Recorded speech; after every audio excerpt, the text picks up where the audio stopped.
आपण प्रार्थना करूयात. मी आपली दृष्टी पर्वताकडे लावितो, मला सहाय्य कोठून येईल? आकाशाचा व पृथ्वीचा निर्माण करता जो परमेश्वर, तो तुला सहाय्य करतो. सदैव आम्हाला सहाय्य करणारे आमचे स्वर्गीय पित्या, खरोखर आम्ही तुझे आभार मानतो, तुझ्या नावाला धन्यवाद देतो. कारण गत सप्तकभर तू आम्हाला सांभाळस, तुझ्या कृपेमध्ये ठेवलंस, सहाय्य पुरवलीस, शक्ती दिलीस, आमचं आरोग्य तू कायम राखलंस. आणि पुन्हा एक वार या शब्दात दिवशी तुझी उपासना आराधना करण्याची संधी तू आम्हाला प्राप्त करून दिलीस, याबद्दल आम्ही तुझ्या नावाला धन्यवाद देतो. उपासनेला सुरुवात करण्यापूर्वी हे पवित्र आत्मन, आम्ही तुला प्रथम आमंत्रित करतो, तुझ्या सान्निध्यामध्ये ही संपूर्ण उपासना आत्म्याने आणि खरेपणाने करण्यासाठी तू आम्हाला सहाय्य कर. धन्यतारक प्रभू येशू ख्रिस्त याच्या नावाने मागितलं म्हणून तो ऐक. आमेन.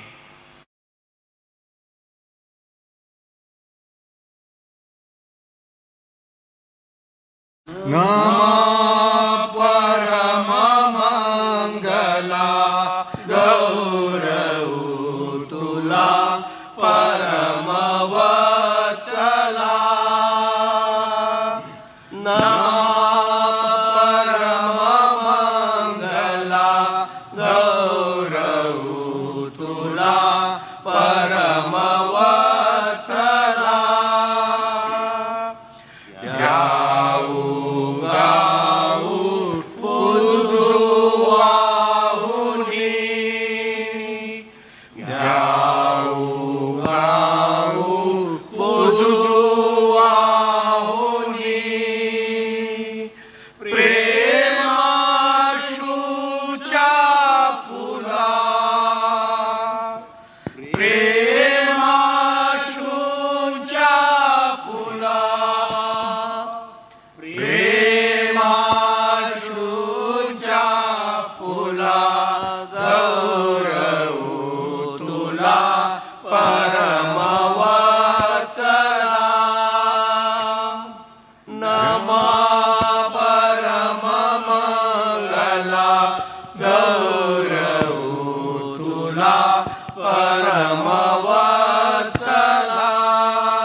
जीव जीवन कला गौरव तुला परम वत्सला नमा परम मंगला गौरव तुला परम वत्सला अद्वया सदा अनुभव अद्वया सदा अनुभव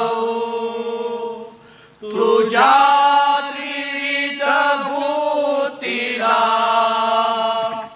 तुझ्या त्रिविध भूतीला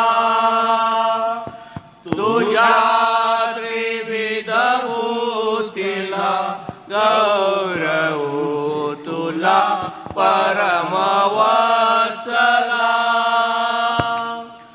नमा परम मंगला गौरव तुला परम वत्सला. हे सर्व समर्थ देवा, तुला सर्व अंतकरणे उघडी व सर्व इच्छा माहीत आहेत आणि तुझपासून काही गुप्त नाही. आम्ही पूर्णपणे तुझवर प्रीती करावी व तुझ्या पवित्र नावाचा महिमा यथायोग्य वर्णावा म्हणून तू आपल्या पवित्र आत्म्याच्या प्रेरणेने आमच्या मनातील विचार शुद्ध कर. आमचा प्रभू येशू ख्रिस्त याच्याद्वारे आमेन. आपला प्रभू येशू ख्रिस्त म्हणाला, हे इस्रायल ऐक, आपला देव परमेश्वर हा अनन्य परमेश्वर आहे आणि तू आपला देव परमेश्वर याचवर संपूर्ण अंतकरणाने, संपूर्ण जीवाने, संपूर्ण मनाने व संपूर्ण शक्तीने प्रीती कर. हीच पहिली व मोठी आज्ञा आहे. हिच्यासारखी दुसरी एक आहे की तू आपल्या शेजाऱ्यावर स्वतःसारखी प्रीती कर. याहून दुसरी कोणतीही आज्ञा मोठी नाही. या दोन आज्ञांवर सर्व नियमशास्त्र व संदेशाचे ग्रंथही अवलंबून आहेत. हे प्रभो आम्हावर दया कर आणि या तुझ्या सर्व आज्ञा आमच्या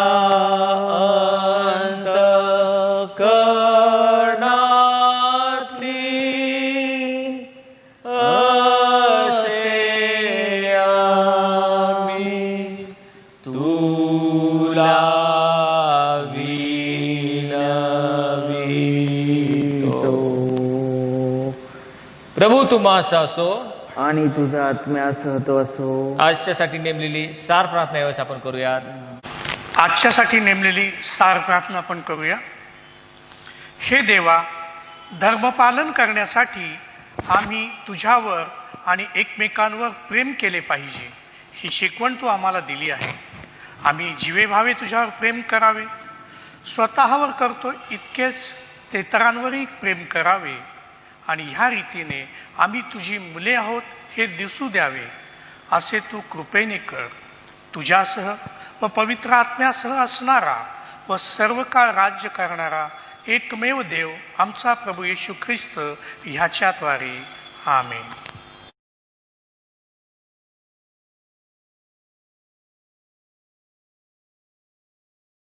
आपण स्तोत्राचं वाचन करू. आजच्यासाठी निवडलेलं स्तोत्र 28, पान क्रमांक 672. सहाय्याची याचना व ते मिळाल्याबद्दल उपकार स्तुती. हे परमेश्वरा, मी तुझा धावा करीतो. माझ्या दुर्गा, माझे न ऐकलेसे करू नको. तू माझ्याशी मौन धरल्यास गर्तेत पडणाऱ्यासारखी माझी गती होईल. मी तुझा धावा करीतो. तुझ्या पवित्र गाभाऱ्याकडे हात वर करीतो, तेव्हा माझी दीनवाणी ऐक. मनात कपट असून आपल्या शेजाऱ्याशी स्नेहभावाने बोलणारे असे दुर्जन व दुष्कर्मी यांच्याबरोबर मला ओढून नेऊ नको. त्यांच्या करणीप्रमाणे, त्यांच्या दुष्कृत्याच्या मानाने, त्यांच्या हातांच्या कृतीप्रमाणे त्यांचे पारिपत्य कर. त्यांचे प्रतिफळ त्याच दे. परमेश्वराची कृत्ये, त्याच्या हातची कृती ते ध्यानात आणीत नाहीत. म्हणून तो त्यास जमीनदोस्त करील, उभारणार नाही. परमेश्वर धन्यवादित असो, कारण त्याने माझी दीनवाणी ऐकली आहे. परमेश्वर माझे सामर्थ्य व माझी ढाल आहे. त्याच्यावर मी अंतःकरणपूर्वक भाव ठेविला आणि मी सहाय्य पावलो, म्हणून माझे हृदय उल्हासते. मी गीत गाऊन त्याचे स्तवन करीन. परमेश्वर आपल्या लोकांचे सामर्थ्य आहे. तोच आपल्या अभिषिक्ताचा तारणदुर्ग आहे. तो आपल्या लोकास तार, आपल्या वतनाला आशीर्वाद दे. त्याचा प्रतिपाळ कर, त्या 37 वाहून ने. वाचलेली वचने परमेश्वर देव बाप आपणासाठी आशीर्वादित करू. आमेन. आपण जुन्या करारातून उत्पत्ती याचा 50वा अध्याय आणि 15 ते 21 हे वाचणार आहोत. योसेफाने आपल्या भावांना दिलेले आश्वासन. आपला बाप मेला हे मनात आणून योसेफाचे भाऊ म्हणू लागले, आता योसेफ कदाचित आमचे वैर करील व आपण त्याचे जे वाईट केले त्याचे तो पुरे उट्टे काढील. त्यांनी योसेफास सांगून पाठविले की आपल्या पित्याने मरणापूर्वी आम्हास आज्ञा केली ती अशी, तुम्ही योसेफास सांगा, तुझ्या भावांनी तुझे वाईट केले, हा त्यांचा अपराध व पातक यांची क्षमा कर. आता आपल्या पित्याच्या देवाचे जे आम्ही दास त्या आमच्या अपराध क्षमा करा अशी आम्ही विनंती करतो. हे त्यांचे भाषण ऐकून योसेफास रडू आले. तेव्हा त्याचे भाऊ स्वतः त्याचकडे जाऊन त्यांच्या पाया पडून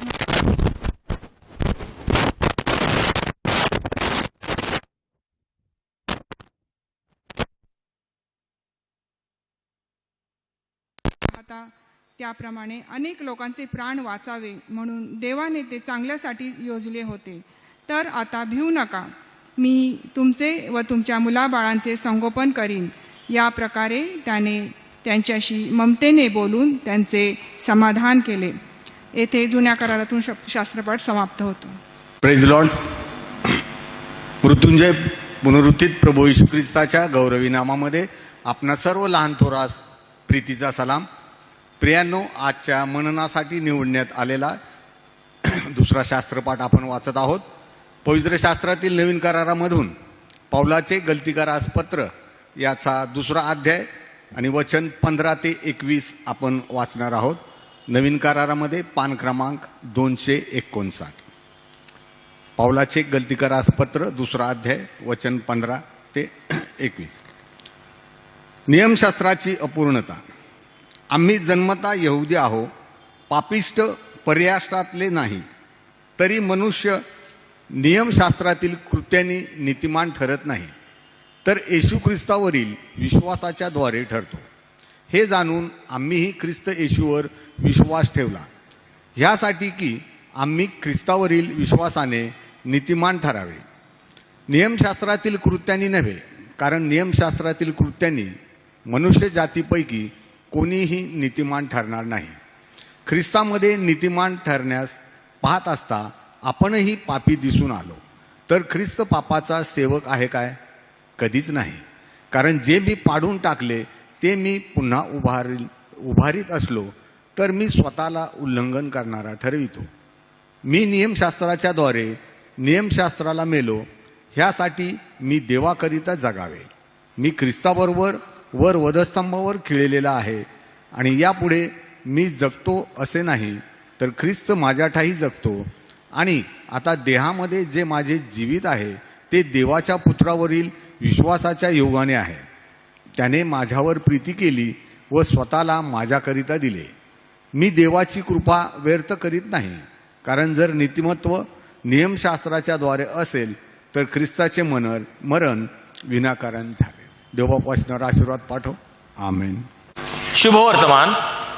आजच्या करता नेमलेलं शुभवर्तमान लुकृत शुभवर्तमान याचा 9वा अध्याय आणि 23व्या वचनापासून शुभवर्तमानास प्रारंभ होतो. हे कृपा सुदेई सुवार्ता ऐकाया विचारे शब्दे कर्मेहि ती सदा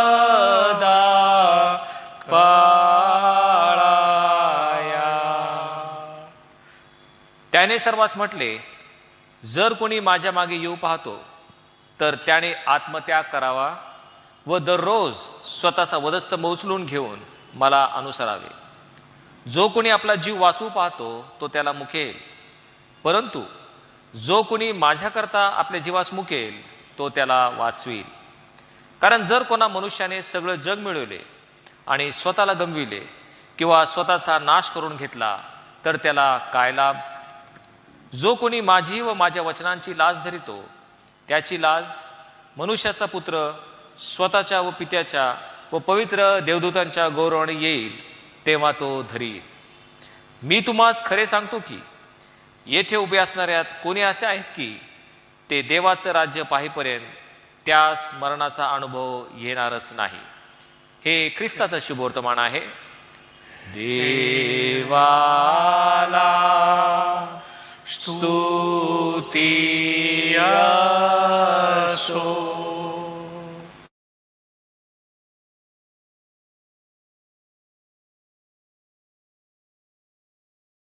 यावेळेस जो सिद्धांत संग्रह आहे तो आपण सर्वजण मिळून विश्वासानं एकत्रित प्रकट करूयात.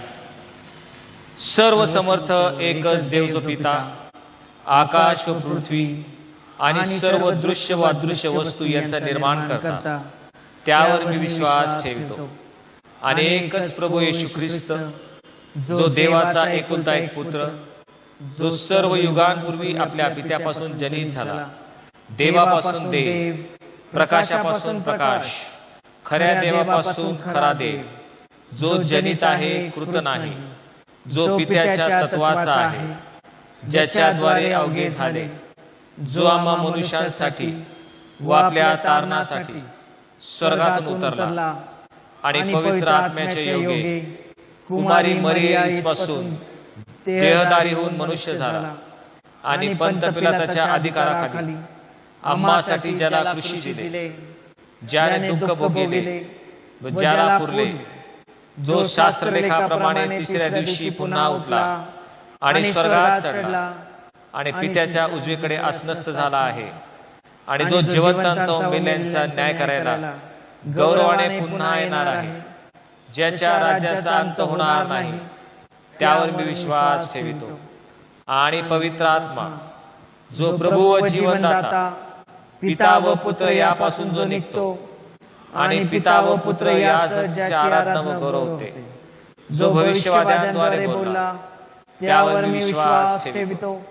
आणि एक पवित्र कॅथलिक व प्रेषित एकलेसीविषयी मी विश्वास धरतो. पापांच्या क्षमेसाठी एक बाप्तिस्म पत्करितो आणि मेलेल्यांचे पुनरुत्थान व परलोकीचे जीवन यांची मी प्रतीक्षा करतो. आमेन. काही प्रेयर रिक्वेस्ट आलेल्या आहेत आरोग्यासाठी. कंचनमाला जाधव, सॅम्युअल बोर्डे, विनायक भिंगार दिवे, शोभा साळवी आणि एक लहान बाळ आहे शमुएल जे आजारी आहे. आणि बर्थडेसाठी वाढदिवसासाठी अर्पित साळवी यांची प्रेयर रिक्वेस्ट आलेली आहे. आपण त्यांच्यासाठी सर्वांसाठी प्रार्थना करूया. आपण प्रार्थना करूया. स्तुतीस पात्र गौरवी पित्या, राजांचा राजा, प्रभूंचा प्रभू, सेनाधीश परमेश्वर बापा, तुला मान महिमा यथा योग्य प्राप्त हो. लीन नम्र होऊन नतमस्तक होऊन आम्ही सर्वजण तुझ्या पवित्र उपस्थितीमध्ये तुझ्या पवित्र वेदीजवळ येत आहोत. प्रभू, आम्ही पापी आहोत, पातकी आहोत, पण तू कृपाळू दयाळू बाप आहेस. आम्ही जसे आहोत तसा तू आमचा स्वीकार कर. प्रभू परमेश्वर बापा, तुझ्या पवित्र स्पर्शाने आम्हाला शुद्ध आणि पवित्र कर. हे प्रभू, आम्ही भस्म झालो नाही, ही तुझी कृपा आहे. कारण तुझ्या करुणेत कधीच खंड पडत नाही. तुझी कृपा रोज नवीन होते. खरोखर बाप्पा, तुझी कृपा आहे की आज आम्ही तुझकडे देवप्पा प्रार्थना आणि विनंती करण्यासाठी सर्वजण उपस्थित आहोत. हे प्रभू परमेश्वर बाप्पा, तू आम्हाला देवप्पा आयुष्य दिलंस आणि आमच्या बोबड्या ओटाने देवप्पा तुझं गौरव करण्यासाठी ही संधी दिलेली आहेस. प्रभू परमेश्वर बाप्पा, आज पुन्हा एकदा जे आजारी आहेत, जे देवप्पा गंभीर आजारांनी देवप्पा त्रस्त आहेत, वेगवेगळ्या देवप्पा त्रासात, मानसिक आजारी, आर्थिक आजारी, शारीरिक आजाराने देवप्पा त्रस्त आहेत, अशा सर्व आजारांसाठी देवप्पा मी तुझकडे प्रार्थना आणि विनंती करतो. प्रभू परमेश्वर बापा, आज देवप्पा निर्गम 23-25 वचनाप्रमाणे देवप्पा या सर्वांसाठी ते वचन देवप्पा लागू दे देवप्पा. त्यांना देवप्पा त्यांच्या जीवनात देवप्पा दीर्घ आयुष्य तू दे आणि त्यांना देवप्पा त्यांच्या जीवनातले सर्व रोगराई सर्व देवप्पा काढून टाक. हे वचन देवप्पा त्यांच्या जीवनामध्ये देवप्पा कार्यरत होऊ दे. प्रभू परमेश्वर बापा, त्यांच्या विश्वासाने तू त्यांना बरं कर. त्यांना आज तू आरोग्य पुरव, त्यांना दीर्घ आयुष्य देऊन तृप्त कर, शक्ती सामर्थ्य दे आणि देवप्पा त्यांनी या भूतलावरती पुन्हा सेवाभावाने देवप्पा तुझा आशीर्वाद घेऊन देवप्पा पुन्हा एकजुटीने देवप्पा या समाजात येऊ. प्रभू परमेश्वर बाप्पा, मृत्यूछायाच्या दरीतून जात असलो तरी अरिष्टास भिणार नाही, कारण तुझी आकडी तुझी काठी धीर देतात. हे वचनामध्ये त्यांनी देवप्पा विश्वास ठेवावा आणि स्तोत्र 91 प्रमाणे देवप्पा हे स्तोत्र 91 त्यांच्याबरोबर सदा सर्व काळ राहावं. दिवसा सुटणारा बाण, काळोखात फिरणारी मरी, भर दुपारी नाश करणारी पटकी यांची देवप्पा त्यांना बाधा होणार नाही. हे वचन देवप्पा त्यांच्या जीवनामध्ये कार्य करून दे आणि त्यांना सुरक्षा कवच दे. बाप्पा, त्यांच्या जीवनामध्ये देवप्पा ख्रिस्ताचं अनुकरण करण्यासाठी देवप्पा त्यांना देवप्पा वचनांद्वारे त्यांना सशक्त कर. प्रभू, तुझं वचन हे देवप्पा प्रत्येकाच्या मार्गाला दिवा आणि मार्गाला प्रकाश आहे देवप्पा. प्रभू परमेश्वर बाप्पा, अर्पित साळवीसाठी देवप्पा तू त्याला आध्यात्मिकरित्या, शारीरिकरित्या, आर्थिकरित्या देवप्पा तू वाढवत आहेस. त्यांच्या आईवडिलांद्वारे देवप्पा त्याचं शैक्षणिक जीवन पूर्ण करत आहेस आणि आज देवप्पा त्याचा वाढदिवस आहे. त्या वाढदिवसानिमित्ताने देवप्पा तू त्याला दीर्घ आयुष्य दे देवप्पा आणि त्याच्यासाठी त्याच्या जीवनात देवप्पा जे संकल्प आणि योजना तू केलेल्या आहेस त्या सिद्धीसने त्याचं देवप्पा पुढील जीवन तू आशीर्वादित कर आणि असे अनेक वाढदिवस त्याच्या जीवनामध्ये लाभू दे देवप्पा. प्रभू परमेश्वर बाप्पा, प्रत्येक जे आजारी आहे त्यांच्यासाठी देवप्पा तुझा देवप्पा कृपेचा हात तू त्यांच्यावर पाठव.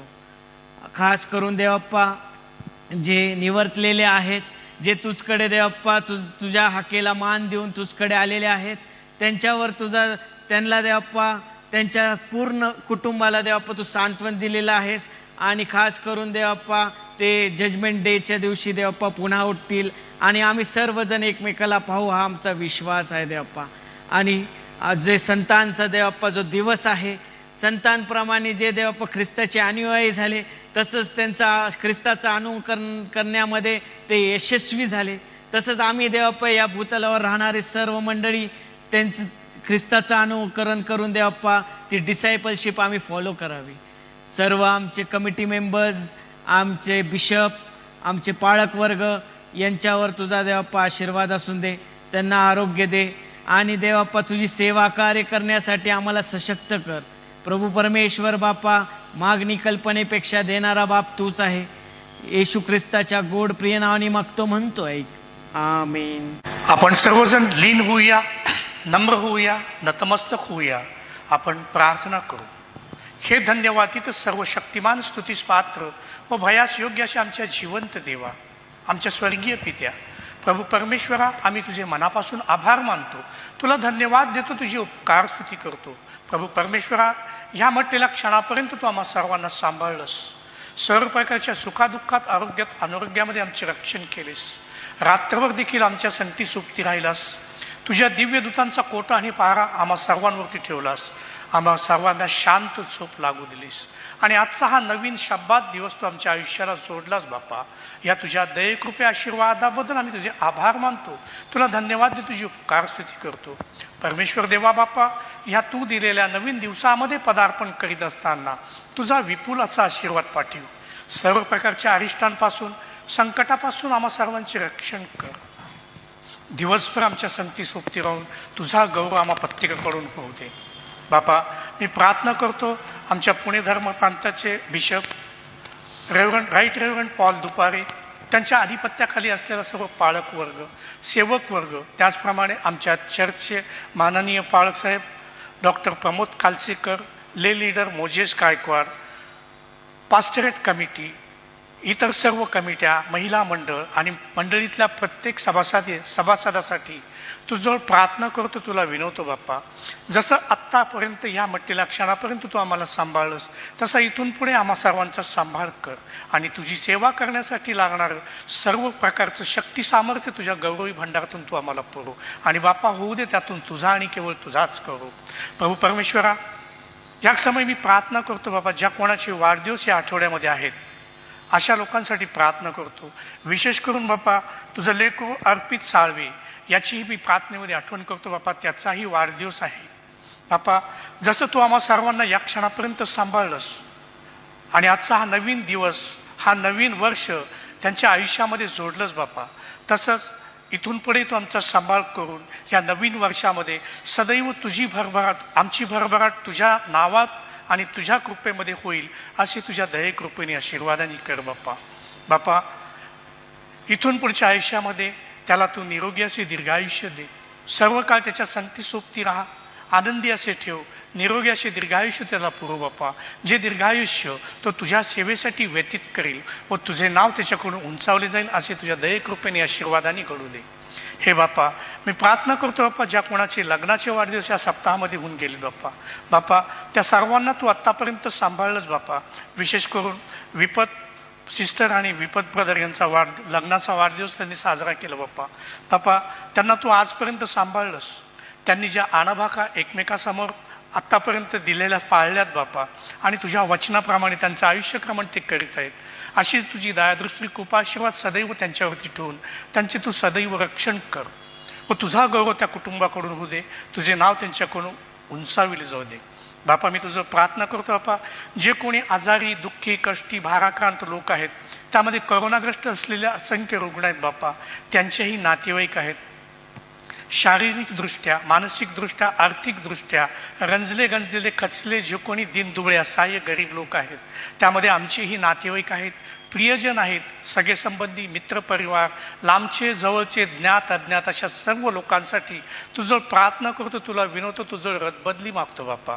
बाप्पा, आम्हाला असलेल्या सर्व जगिक अडचणी, संकट, आजारातून आमची मुक्तता कर बाप्पा आणि तुझा गौरव आम्हा प्रत्येकाकडून होऊ दे. बाप्पा, आम्ही सर्वजण जाणून आहोत त्याप्रमाणे बाप्पा, आम्ही आमच्या दैहिक पापामुळे ह्या सर्व पापांमध्ये सापडलेलो आहोत आणि नाशास कारणीभूत होत आहोत. परंतु प्रभू, तुझं अभिवचन तू आम्हाला दिलेलं आहेस की कोणाचाही नाश व्हावा अशी तुझी इच्छा नाही. यासाठीच बाप्पा तुझ्याजवळ आम्ही नम्रतेची प्रार्थना करतो, विनवणी करतो बाप्पा, आम्हाला या सर्व जगिक अडचणी संकटातून बाहेर काढ आणि बाप्पा तुझा गौरव आम्हा प्रत्येकाकडून होऊ दे बाप्पा. कारण प्रभू, तुझी आम्हावरची प्रीती जी आहे ती अतिशय अमर्याद प्रीती तू आम्हावरती करतो बाप्पा. तुझी एवढी प्रीती आहे की तू स्वतःचा एकुलता एक पुत्र आमच्या तारणासाठी तू या जगामध्ये आम्हाकडे पाठविलास बाप्पा. तुझ्या ह्या प्रीतीचा अनुभव आम्ही आत्ता ह्या म्हटलेल्या क्षणापर्यंत क्षणोक्षणी वेळोवेळी घेतला आहे. कारण ज्या वेळेस आम्ही लीन होऊन, नम्र होऊन, अश्रू ढाळून प्रार्थनाने विनंत्या केल्या, त्यावेळेस तो आम्हाला उत्तर देऊन आमच्याकडून तुझा गौरव तू करून घेतलेला आहेस बाप्पा. आम्हाला आमच्या सर्व अरिष्टापासून, संकटापासून सोडवलेस बाप्पा. अशीच तुझी दयादृष्टी, कृपा व आशीर्वाद सदैव आमच्यावरती ठेवून तुझा गौरव आम्हा प्रत्येकाकडून होऊ दे बाप्पा. अधिक काय मागू, सर्व काही तू आम्हाला आत्तापर्यंत पुरवत आहेस आणि पुरवतच राहणार आहेस बाप्पा. आमच्या लायकीपेक्षाही आम्हाला अधिक देणारा तू आमचा देव आहेस. जे तुझ्यावर प्रीती करतात त्यांना तू आपली आकाश कापाटी उघडून तू देतोस बाप्पा आणि तुझा गौरव तू करून घेतोस बाप्पा. तुझ्यावर परत एकदा एकच विनवणी करतो बाप्पा की तुझी दया व कृपा व प्रसन्नता सदैव आमच्या सर्वांसंगती सोबती राहू दे बाप्पा. ही लहानशी विनंती धन्यता आमचा प्रभू येशू ख्रिस्त याच्याच प्रिय आणि गोड नावात करतो, म्हणून तू ऐक. आमेन.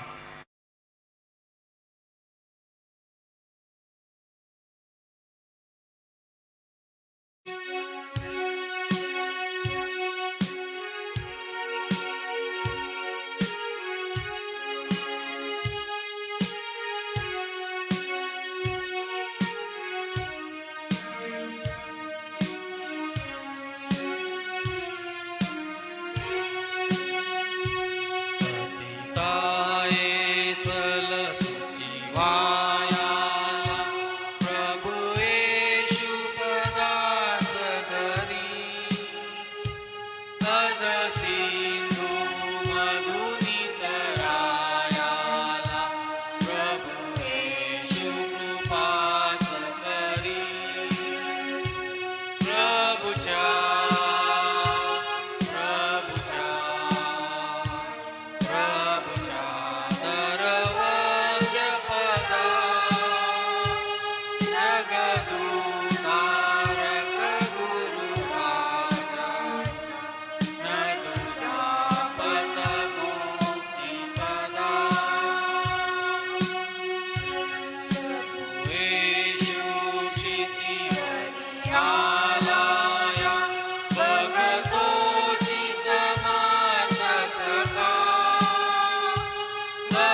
प्रार्थना करूयात. देवाचं वचन म्हणजे दुधारी तरवार. प्रभू, तुझं वचन मला योग्य रीतीने हाताळता यावं आणि त्याच्याद्वारे केवळ तुझ्याच पवित्र नावाचं गौरव व्हावं असं तू कर. प्रभू, आमचे नेत्र तू उघड आणि तुझ्या शास्त्रातल्या अद्भुत गोष्टी तू आमच्या नजरेस पाड. आमचे अंतःकरण तू उघड आणि त्या गोष्टी आत्मसात करण्यास तू आमचा सहाय्य करता हो. धन्यता प्रभू येशू ख्रिस्त, याच्या नावाने मागितलं म्हणून तो ऐक. आमेन. प्रियांनो, आज आपण ख्रिस्ती जीवनातील विरोधाभास या विषयाच्या दुसऱ्या भागाकडे आलेलो आहोत. गेल्या रविवारी आपण ह्या विषयावर मनन केलं आणि आपणास ठाऊक आहे की ख्रिस्ती विश्वामध्ये, ख्रिस्ती शिकवणीमध्ये असे काही विषय आहेत, पवित्र शास्त्रामध्ये असे काही वचन आहेत की साधारण जगाच्या विचारसरणीच्या विरुद्ध, जगाची जी विचारसरणी आहे किंवा विचारधारा आहे त्याच्या अगदी विरुद्ध आपल्याला विसंगत, विचित्र वाटतील असे काही विषय, परंतु ते त्रिवार सत्य आहेत आणि त्याविषयी आपण मागील रविवारी पाहिलं. 2000 वर्षापूर्वी प्रभू येशू ख्रिस्त ज्यावेळेस या भूतलावर शिक्षण देत होता, त्याची शिकवण ही एक क्रांतिकारक शिकवण होती. जगाची विचारसरणी किंवा विचारधारा याच्या अगदी विरुद्ध असलेली, आणि म्हणून अनेक वेळा येशू ख्रिस्ताला विरोध होत गेला. आणि अशाच काही प्रकारचे ख्रिस्ती जीवनातील विरोधाभास हे आता आपण यापुढे पाहण्याचा प्रयत्न करणार आहोत. मागील रविवारी आपण पाहिलं, जितकं आपण पवित्र किंवा नीतिमान होत जातो तितकं आपल्या पापांची अधिक प्रखरतेने आपल्याला जाणीव होत जाते. हा ख्रिस्ती जीवनातील पहिला विरोधाभास हा आपण पाहिला. नंतर आपण पाहिलं, जगी गोष्टी जर आपल्याला हव्या असतील तर त्यासाठी स्वर्गीय गोष्टी मिळवण्याची आपण खटपट केली पाहिजे. ख्रिस्ती जीवनातील दुसरा विरोधाभास. नंतर आपण पाहिलं, सशक्त होण्याकरता आम्हाला अशक्त झालं पाहिजे. हे एक आपण पवित्र शास्त्राच्या वचनाच्या आधारे आपण पाहिलं. आणि शेवटी आपण पाहिलं, ज्ञानी होण्याकरता आपल्याला मूर्खतेची कबुली दिली पाहिजे. हे 4 विरोधाभास आपण गेल्या रविवारी पाहिले. चला तर पाहूयात पुढील काही ख्रिस्ती जीवनातील विरोधाभास याचा आपण मनन करण्याचा आज आपण प्रयत्न करणार आहोत. ख्रिस्ती जीवनातील एक विरोधाभास आहे,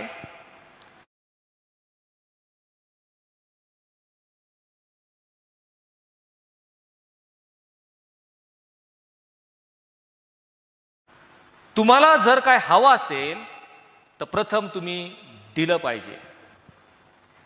हवा असेल तर प्रथम द्यायला शिका, दिल्याशिवाय तुम्हाला ते प्राप्त होणार नाही. हा ख्रिस्ती जीवनातील एक महत्वाचा विरोधाभास आहे. प्रियांनो, ही जी शिकवण आहे ती जगाच्या शिकवणीच्या अगदी विरुद्ध आहे. कारण आपण पाहतो, मनुष्य प्राणी हा जन्मताच त्याचा एक विशिष्ट गुणधर्म आहे, एक स्वभाव आहे, आणि तो म्हणजे मनुष्य स्वार्थी आहे.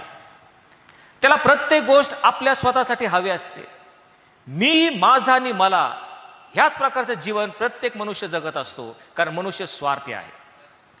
द्यायला तो फार आकडता हात घेतो, देण्याची त्याची प्रवृत्ती नसते, परंतु प्रत्येक गोष्ट त्याला मात्र हवी असते. आणि ही जगाची विचारसरणी आहे. एवढंच काय, तर लहानसा निरागस मुलगा जर आपण पाहिला, 2 वर्षाचा लहानसा निरागस मुलगा की ज्याला बऱ्या वाईटीचं काही ज्ञान नाही, पण त्याच्या हातातून एखादं खेळणं तुम्ही घेण्याचा प्रयत्न करा, काय होतं पहा. तो लगेच ते खेळणं स्वतःकडे ठेवायचा प्रयत्न करतो, तो प्रतिकार करतो, कारण त्याची स्वार्थी बुद्धी त्याला सांगत असते की हे तुझं आहे, हे कुणाला देऊ नये. ही जगाची विचारधारणा आहे, ही जगाची विचारसरणी आहे. मनुष्य स्वार्थी आहे आणि प्रत्येक गोष्ट त्याला हवी असते. आणि मग आपण स्वतःला घेण्यासाठी विविध प्रकारचे मार्ग आहेत. बरेचसे लोक आपल्याला पाहिजे ते प्रामाणिकपणे, एकनिष्ठतेने ह्या गोष्टी मिळवण्याचा श्रम आणि परिश्रम करून प्रयत्न करतात. काही लोक असे आहेत की गैरमार्गाने, गैरव्यवहार करून, लाचलुचपत, भ्रष्टाचार करून त्या गोष्टी मिळवण्याचा प्रयत्न करतात. काही लोक जबरदस्तीने चोरी, लबाडी अशी करून ती मिळवण्याचा प्रयत्न करतात. तर काही लोक आहेत ते कोर्टात जातात आणि कायद्याने काही गोष्टी मिळवण्याचा प्रयत्न करतात. परंतु जग हे प्रत्येक गोष्ट आपल्याला मिळवण्याचा ते प्रयत्न करत असतं. हा मनुष्याचा गुणधर्म आहे, हा स्वभाव आहे. परंतु मागील रविवारी आपण पाहिल्याप्रमाणे परमेश्वर म्हणतो, तुमच्या कल्पना त्या माझ्या कल्पना नव्हत. आणि तुमचे मार्ग ते माझे मार्ग नव्हत. कारण जसं पृथ्वीच्यावर आकाश फार उंच आहे, तसे माझ्या कल्पना तुमच्या कल्पनाहून आणि माझे मार्ग तुमच्या मार्गाहून फार उंच आहेत. आणि म्हणून ह्या जगाच्या विचारसरणी विरुद्ध येशू म्हणतो, तुम्हाला जर हवं असेल तर तुम्ही दिलं पाहिजे. लुकृत सुवर्तमान याचा 6वा अध्याय आणि 38वे वचन.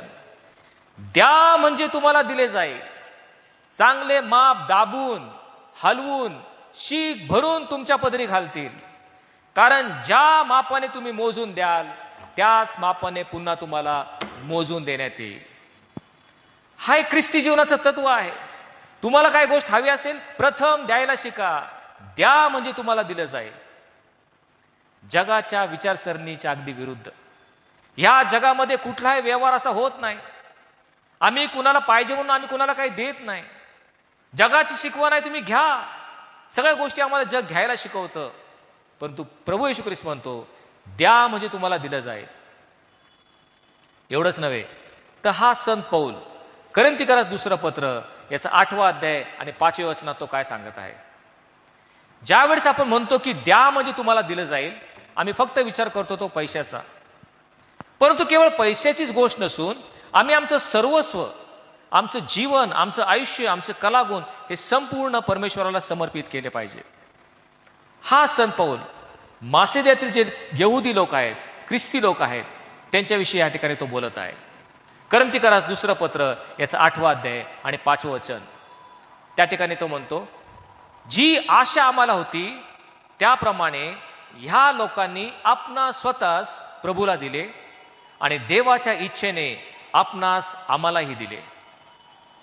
मासिदोनियातील ख्रिस्ती लोकांनी काय केलं, आपणा स्वतःचं समर्पण प्रथम त्यांनी प्रभूला केलं आणि नंतर आपणा स्वतःच जे सर्व त्या ठिकाणी यहुदी लोक होते, ख्रिस्ती लोक होते, यांच्यासाठी आपलं जीवन त्यांनी समर्पित केलं.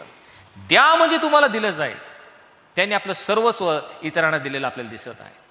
आणि हा एक महत्वाचा ख्रिस्ती विरोधाभास आहे. जग म्हणतं घ्या, प्रभू येशू म्हणतो पाहिजे असेल, हवा असेल, प्रथम द्या म्हणजे तुम्हाला दिलं जाईल. याविषयी सांगताना मत्तई 5:23 मध्ये येशूने म्हटलेलं आहे, तू आपलं दान वेदीवर अर्पण करण्यास येत असता आपल्या भावाच्या मनात आपल्या विरुद्ध काही असेल तर ते दान तू तिथंच ठेव. परमेश्वर ते दान स्वीकारणार नाही. प्रथम एक महत्वाची गोष्ट तुला करणं अगत्याचं आहे. ते दान तू तिथंच ठेव. जा प्रथम आपल्या भावाशी समेट कर. जर तुझ्या भावाविरुद्ध काही वाद आहे, संघर्ष आहेत, भांडणं आहेत, तंटा आहेत, प्रथम त्याला तू क्षमा कर, त्याला तू क्षमा दे. त्याला प्रीतीची गरज आहे, त्याच्यावर तू प्रीती कर. त्याला तू आदर कर, त्याचा तू मान कर. प्रथम त्याच्याशी समेट कर, मग येऊन मग ते दान तू अर्पण कर, मग त्याचा स्वीकार करण्यात येईल. द्या म्हणजे तुम्हाला दिलं जाईल. आणि म्हणून येशूने म्हटलेलं आहे, जर तुम्ही आपल्या बंधूला मनापासून क्षमा करणार नाही तर माझा स्वर्गीय पिताही तुम्हाला क्षमा करणार नाही. प्रियानो, आपलं संपूर्ण गत आयुष्यातील संपूर्ण पापांचा आराखडा आठवून पहा. होय, आमच्या गत आयुष्यामध्ये आचाराने, विचाराने आणि उच्चाराने कळत नकळत आम्ही भयंकर अशी पापे केलेली आहेत. होय, परमेश्वराविरुद्ध आम्ही मार्गभ्रष्ट असं झालेलो आहोत. पापाच्या दलदलीत, पापाच्या खोल दरीत आम्ही अडकलेलो आहोत. ह्या पापांची आम्हाला नक्की क्षमा हवी आहे. अनंत पाप आम्ही केलेले आहेत, त्यांची जर क्षमा पाहिजे असेल, मार्ग एकच आहे. येशूने म्हटले, जर तुम्ही आपल्या बंधूला मनापासून क्षमा करणार नाही तर माझा स्वर्गीय पिता तुम्हाला क्षमा करणार नाही. जर तुम्हाला क्षमा हवी असेल, प्रथम इतरांना क्षमा केली पाहिजे. इतरांना क्षमा केल्याशिवाय परमेश्वर तुमच्या पापांची क्षमा करणार नाही. द्या म्हणजे तुम्हाला दिलं जाईल. प्रभू येशू ख्रिस्त याने उच्चारलेलं एक वचन, परंतु ते शुभवर्तमानात आम्हाला कुठे आढळत नाही. तरी पण लूकाने प्रेषितांची कृत्ये याच्यामध्ये लिहिलेलं एक वचन, लक्षपूर्वक ते वचन ऐकूयात. संत पौल इफिस या मंडळीमध्ये आहे आणि 3 वर्ष त्यांच्यामध्ये तो राहून त्यांनी मंडळीची वाढ केलेली आहे. आणि आता इफिस शहर सोडून तो दुसऱ्या शहराकडे जाणार आहेत. आणि त्यावेळेस संत पौल इफिस येथील वडीलजनांबरोबर शेवटचे वियोग समयचे शब्द बोलत आहेत. आणि त्यावेळेचे शब्द आपण लक्षपूर्वक ऐकूयात. प्रेषितांची कृत्याचा 20वा अध्याय आणि 35वा वचन. आणि त्यामध्ये संत पौल म्हणतो, सर्व गोष्टीमध्ये मी तुम्हाला कित्ता घालून दिला आहे की तुम्ही श्रम करून दुर्बलांना सहाय्य करावे आणि घेण्यापेक्षा देणे यात जास्त धन्यता आहे. हे जे वचन प्रभू येशू स्वतः बोलला होता त्याची तुम्ही आठवण ठेवा. प्रभू येशू ख्रिस्ताचं वाक्य संत पौल या वडीलजनांना सांगत आहे. येशूने म्हटले घेण्यापेक्षा देणे यात जास्त धन्यता आहे. हे प्रभू येशू ख्रिस्ताच्या मुखातील वाक्य आपल्याला ख्रिस्तांच्या कृत्यामध्ये दिसत आहे. येशू ख्रिस्ताची शिकवण एक क्रांतिकारक शिकवण आहे. जग म्हणतं सर्व पाहिजे ते घ्या, येशू म्हणतो घेण्यापेक्षा देणे यात जास्त धन्यता आहे. द्या म्हणजे तुम्हाला दिलं जाईल. प्रियांनो, आमच्या सर्व गतपातांची आपण आठवण करून पाहूयात. होय, आम्ही अनेक पाप केलेले आहेत. परमेश्वराविरुद्ध आम्ही मार्गभ्रष्ट झालेलो आहे. पापाच्या दरीत दलदलीत आम्ही अडकलेला असताना तुम्ही विचार करा, ह्या पापांबद्दल किती किंमत तुम्ही मोजलेली आहे. पापाचं वेतन हे मरण, ही आमची शिक्षा. त्या मरणातून काढून आम्हाला सार्वकालिक जीवनामध्ये प्रभू येशूने नेलेलं आहे. त्या तुम्ही केलेल्या आतापर्यंतच्या पापाबद्दल कोणता मोबदला किंवा किती किंमत आतापर्यंत तुम्ही दिलेली आहे? याचं उत्तर असं आहे. इफिस्करास पत्र याचा 2 अध्याय आणि 8 वचन आम्हाला सांगतं, कृपेनेच विश्वासाच्या द्वारे तुमचं तारण झालं आहे आणि हे तुमच्या हातून झालेलं नाही, तर हे देवाचं दान आहे. कुणीही अड्ड्यात बाळगू नये म्हणून कर्मे केल्याने झालेलं नाही. तुमच्या अखंड आयुष्यामध्ये तुम्ही प्रभूसाठी खूप सेवा कार्य केलं, प्रार्थना केली, संदेश दिले, रोग्यांना आरोग्यदान दिलं. ह्या सर्व सेवा कार्य केल्यानंतर तुम्हाला स्वर्गाची एक पायरी सुद्धा चढता येत नाही, कारण तारण कर्माने होत नाही.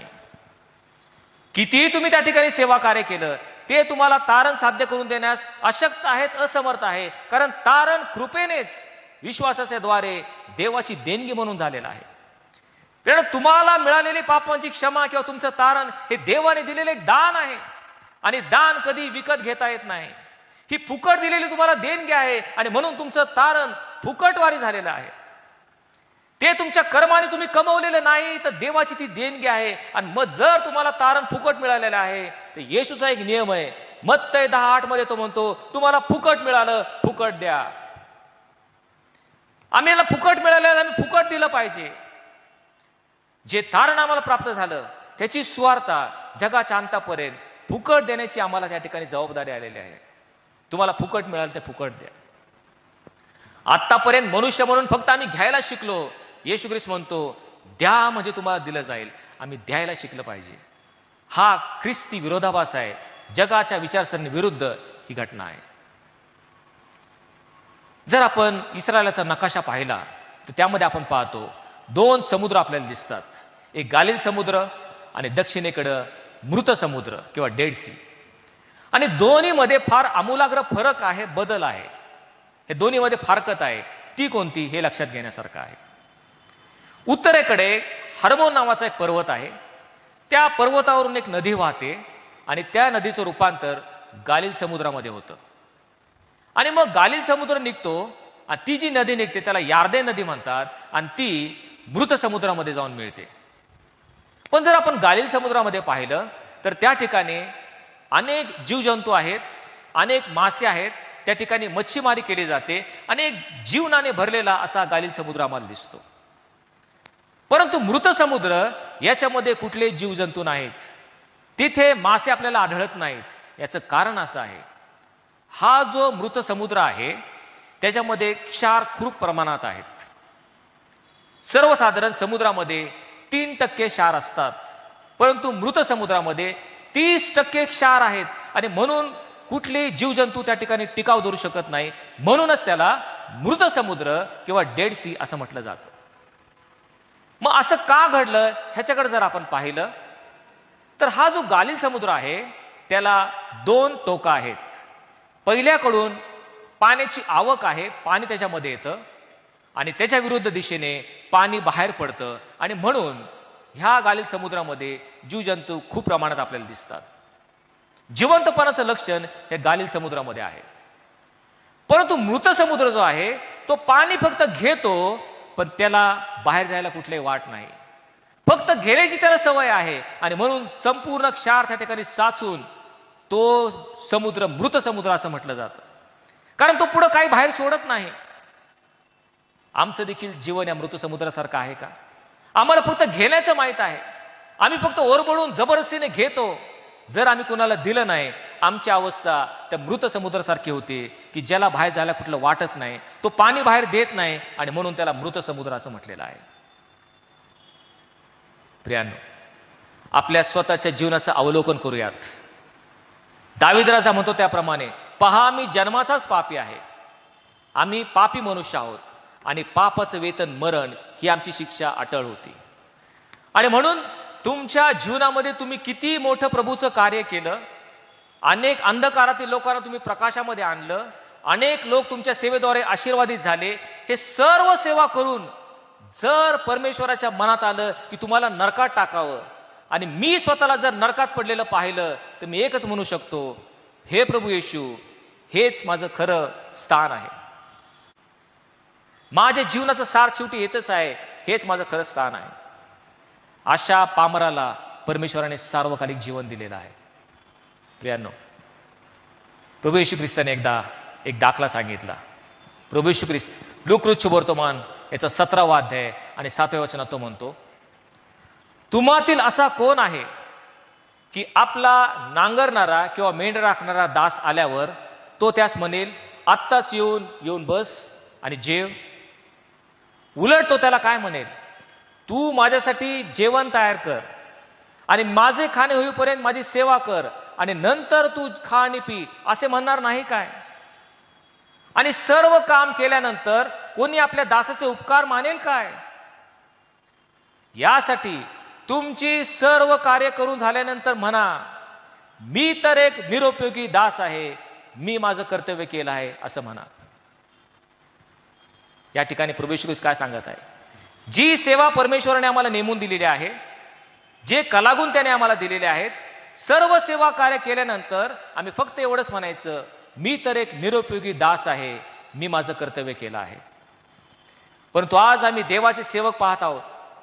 परमेश्वराने त्यांना कलागुण दिलेले आहेत, अनेक दानाने त्यांना उपकृत केलेला आहे, आणि मग सेवा कार्य केल्यानंतर त्या सेवा कार्याचा उपयोग स्वतःच्या स्वार्थासाठी करून घेणारे अनेक देवाचे सेवक आहेत. त्या सेवेद्वारे स्वतःला प्रतिष्ठा मिळावी, स्वतःचं नाव लौकिक व्हावं, स्वतःला गौरव त्याला प्राप्त व्हावा, असं करणारे प्रयत्न करणारे अनेक दास आपण पाहतो. अनेक लोकांकडून देणग्या घेऊन आपल्या स्वतःचा स्वार्थ साधणारे दास, या सर्वांना प्रभू येशू ख्रिस्त धोक्याचा इशारा देत आहे. प्रभूने तुम्हाला जे सेवा कार्य नेमून दिलेलं आहे ते केल्यानंतर, मी तर एक निरुपयोगी दास आहे, मी माझं कर्तव्य मात्र केलं आहे, एवढंच आम्ही म्हटलं पाहिजे. हीच आमची पात्रता आहे प्रिय. आणि म्हणून घेण्यापेक्षा देणं यात अधिक धन्यता आहे. परमेश्वराने त्याचा सेवक अब्राहम याला पाचारण केलं, आणि परमेश्वर त्याला म्हटला, मी सांगतो त्या देशात तू जा, मी तुला आशीर्वादित करीन. त्याने फक्त अब्रामाला बोलवलं, पण त्याचा पुतण्या लोट हा देखील त्याच्या मागोमाग गेला. आणि मग परमेश्वराने अब्रामाला आशीर्वादित केलं, पण त्याचा पुतण्या लोट याला देखील त्याने आशीर्वादित केलं. दोघांचे गुरढोर फार वाढू लागले, आणि मग त्यांच्या गुराख्यांमध्ये भांडण होऊ लागले.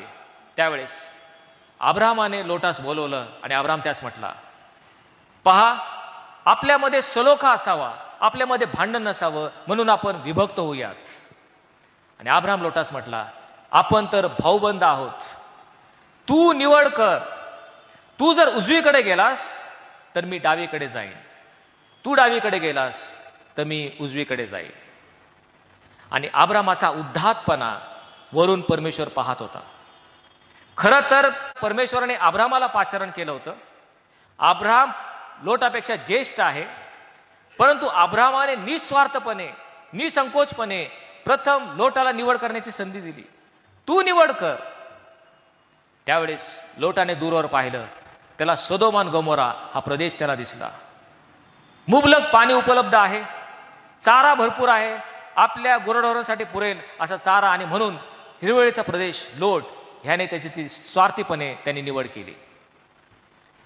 ज्या वेळेस ही निवड केली त्यावेळेस परमेश्वर अदृश्यपणे त्यांचा व्यवहार तो पाहत होता, आणि परमेश्वर अब्रामावर संतुष्ट झाला.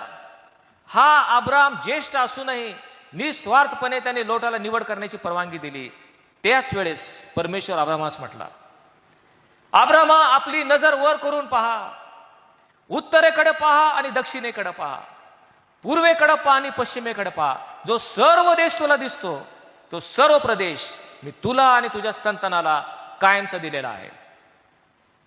ज्या वेळेस अब्रामाने देण्याचा प्रयत्न केला, अब्रामाने दिलखुलासपणे त्या लोटाला दिलं, त्यावेळेस परमेश्वराने त्याला भरघोसपणे दिलं. कारण परमेश्वराचा नियम आहे, ज्या मापाने तुम्ही मोजून द्याल त्याच मापाने तुम्हाला परत देण्यात येईल.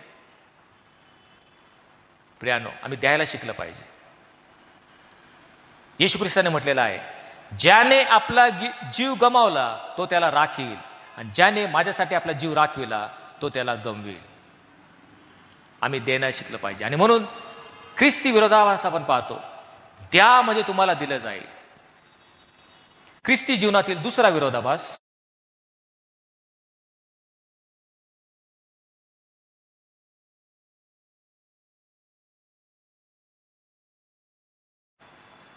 तुम्हाला उंच व्हायचं असेल तर तुम्हाला नमलं पाहिजे. This is a Christian life paradox. तुम्हाला जर उंच व्हायचं असेल तर तुम्हाला नमलं पाहिजे. याकोबाचं पत्र याचा 4 अध्याय 10 वचन, प्रभू समोर नम्र व्हा म्हणजे तो तुम्हाला उच्च करील. जगाच्या विचारसरणी किंवा विचारधारा विरुद्ध आहे. जग तुम्हाला काय सांगतं, तुम्हाला उंच व्हायचं असेल इतरांचे पाय खेचा, इतरांच्या डोक्यावर चढून तुम्ही वर जा. ही जगाची रीत आहे, जगाची प्रथा आहे. उंच होण्यासाठी त्या ठिकाणी स्पर्धा केली जाते, एकमेकांचे भांडणं होतात, दूषणं दिले जातात, आणि आपण उंच कसं होऊ ही स्पर्धा जगामध्ये चालते.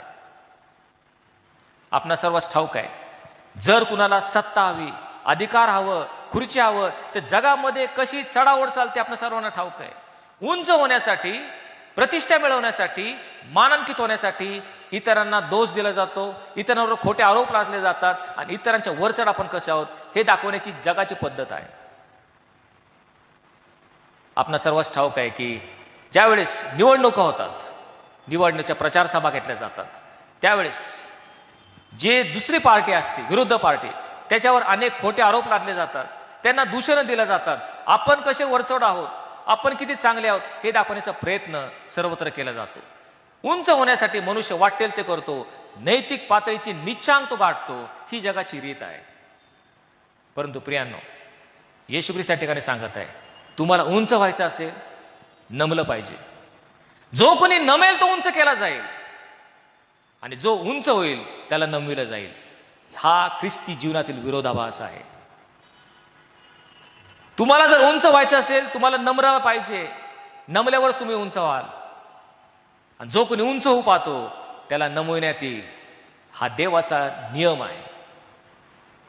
उत्तम उदाहरण म्हणजे 2 कट्टर हाडवैरी, 2 विरोधक यांची आपण यावेळेस तुलना करणार आहोत. आणि हे 2 शत्रू म्हणजे सैतान आणि प्रभू येशू ख्रिस्त यांचं उदाहरण आपण पाहणार आहोत. सैतानान, ज्याला पूर्वी लुसिफर म्हणत होते, त्या लुसिफरने स्वतःला उंच करण्याचा प्रयत्न केला. त्याचा परिणाम काय झाला हे आपण पाहूयात. आणि प्रभू येशू ख्रिस्त ज्याने स्वतःला नम्र केलं, लीन केलं, त्याचा परिणाम काय झाला हे आपण यावेळेस पाहण्याचा प्रयत्न करूयात. आणि मग आपल्याला समजेल, जो उंच होऊ पाहतो तो नमविला जाईल, आणि जो नमतो त्याला उंच केलं जाईल. हा जो लुसिफर, सर्व देवदूतांचा मुख्य देवदूत, ह्या लुसिफराविषयी यशाया संदेश 28व्या अध्यायामध्ये आम्हाला सांगतो. तो त्याच्याविषयी म्हणतो, तू अभिषिक्त असलेला करूब असा होतास, तू सर्वांग सुंदर आणि ज्ञानपूर्ण होतास, तुझा व्यापार फार मोठा होता, म्हणून तुझ्या हृदयामध्ये अपकार बुद्धी शिरली आणि तू पातक केलंस. तुझ्या सौंदर्याने तुझं हृदय उन्मत्त झालं, तुझ्या वैभवाने तुझी बुद्धी भ्रष्ट झालीस, आणि तू स्वतःच म्हटलास, मी आकाशावर चढेन, देवसेवेच्या पर्वतावर मी विराजमान होईल, देवाच्या तारांगणावर मी आपले स्वतःचे सिंहासन उंच करील, मी मेघावर आरोहण होईल, मी परात्परा समान होईल. हा जो लुसिफर देवदूत आहे त्याला असं वाटलं, मी देवापेक्षा उंच व्हावं, परात्परा समान मी व्हावं. असं म्हटलेल्या तुला खाली टाकण्यात आलं. तुला अधोलोकात पृथ्वीच्या अधोभागात टाकण्यात आलं. ज्या क्षणी ह्या लुसिफरने ठरवलं मी देवाच्या वर जाईन, त्याच वेळेस त्याला खाली टाकण्यात आलं असं म्हटलेलं आहे. अधोलोकात पृथ्वीच्या अधोभागात त्याला टाकलं, कारण देवाचा नियम आहे जो स्वतःला उंच करू पाहतो तो नववीला जाईल.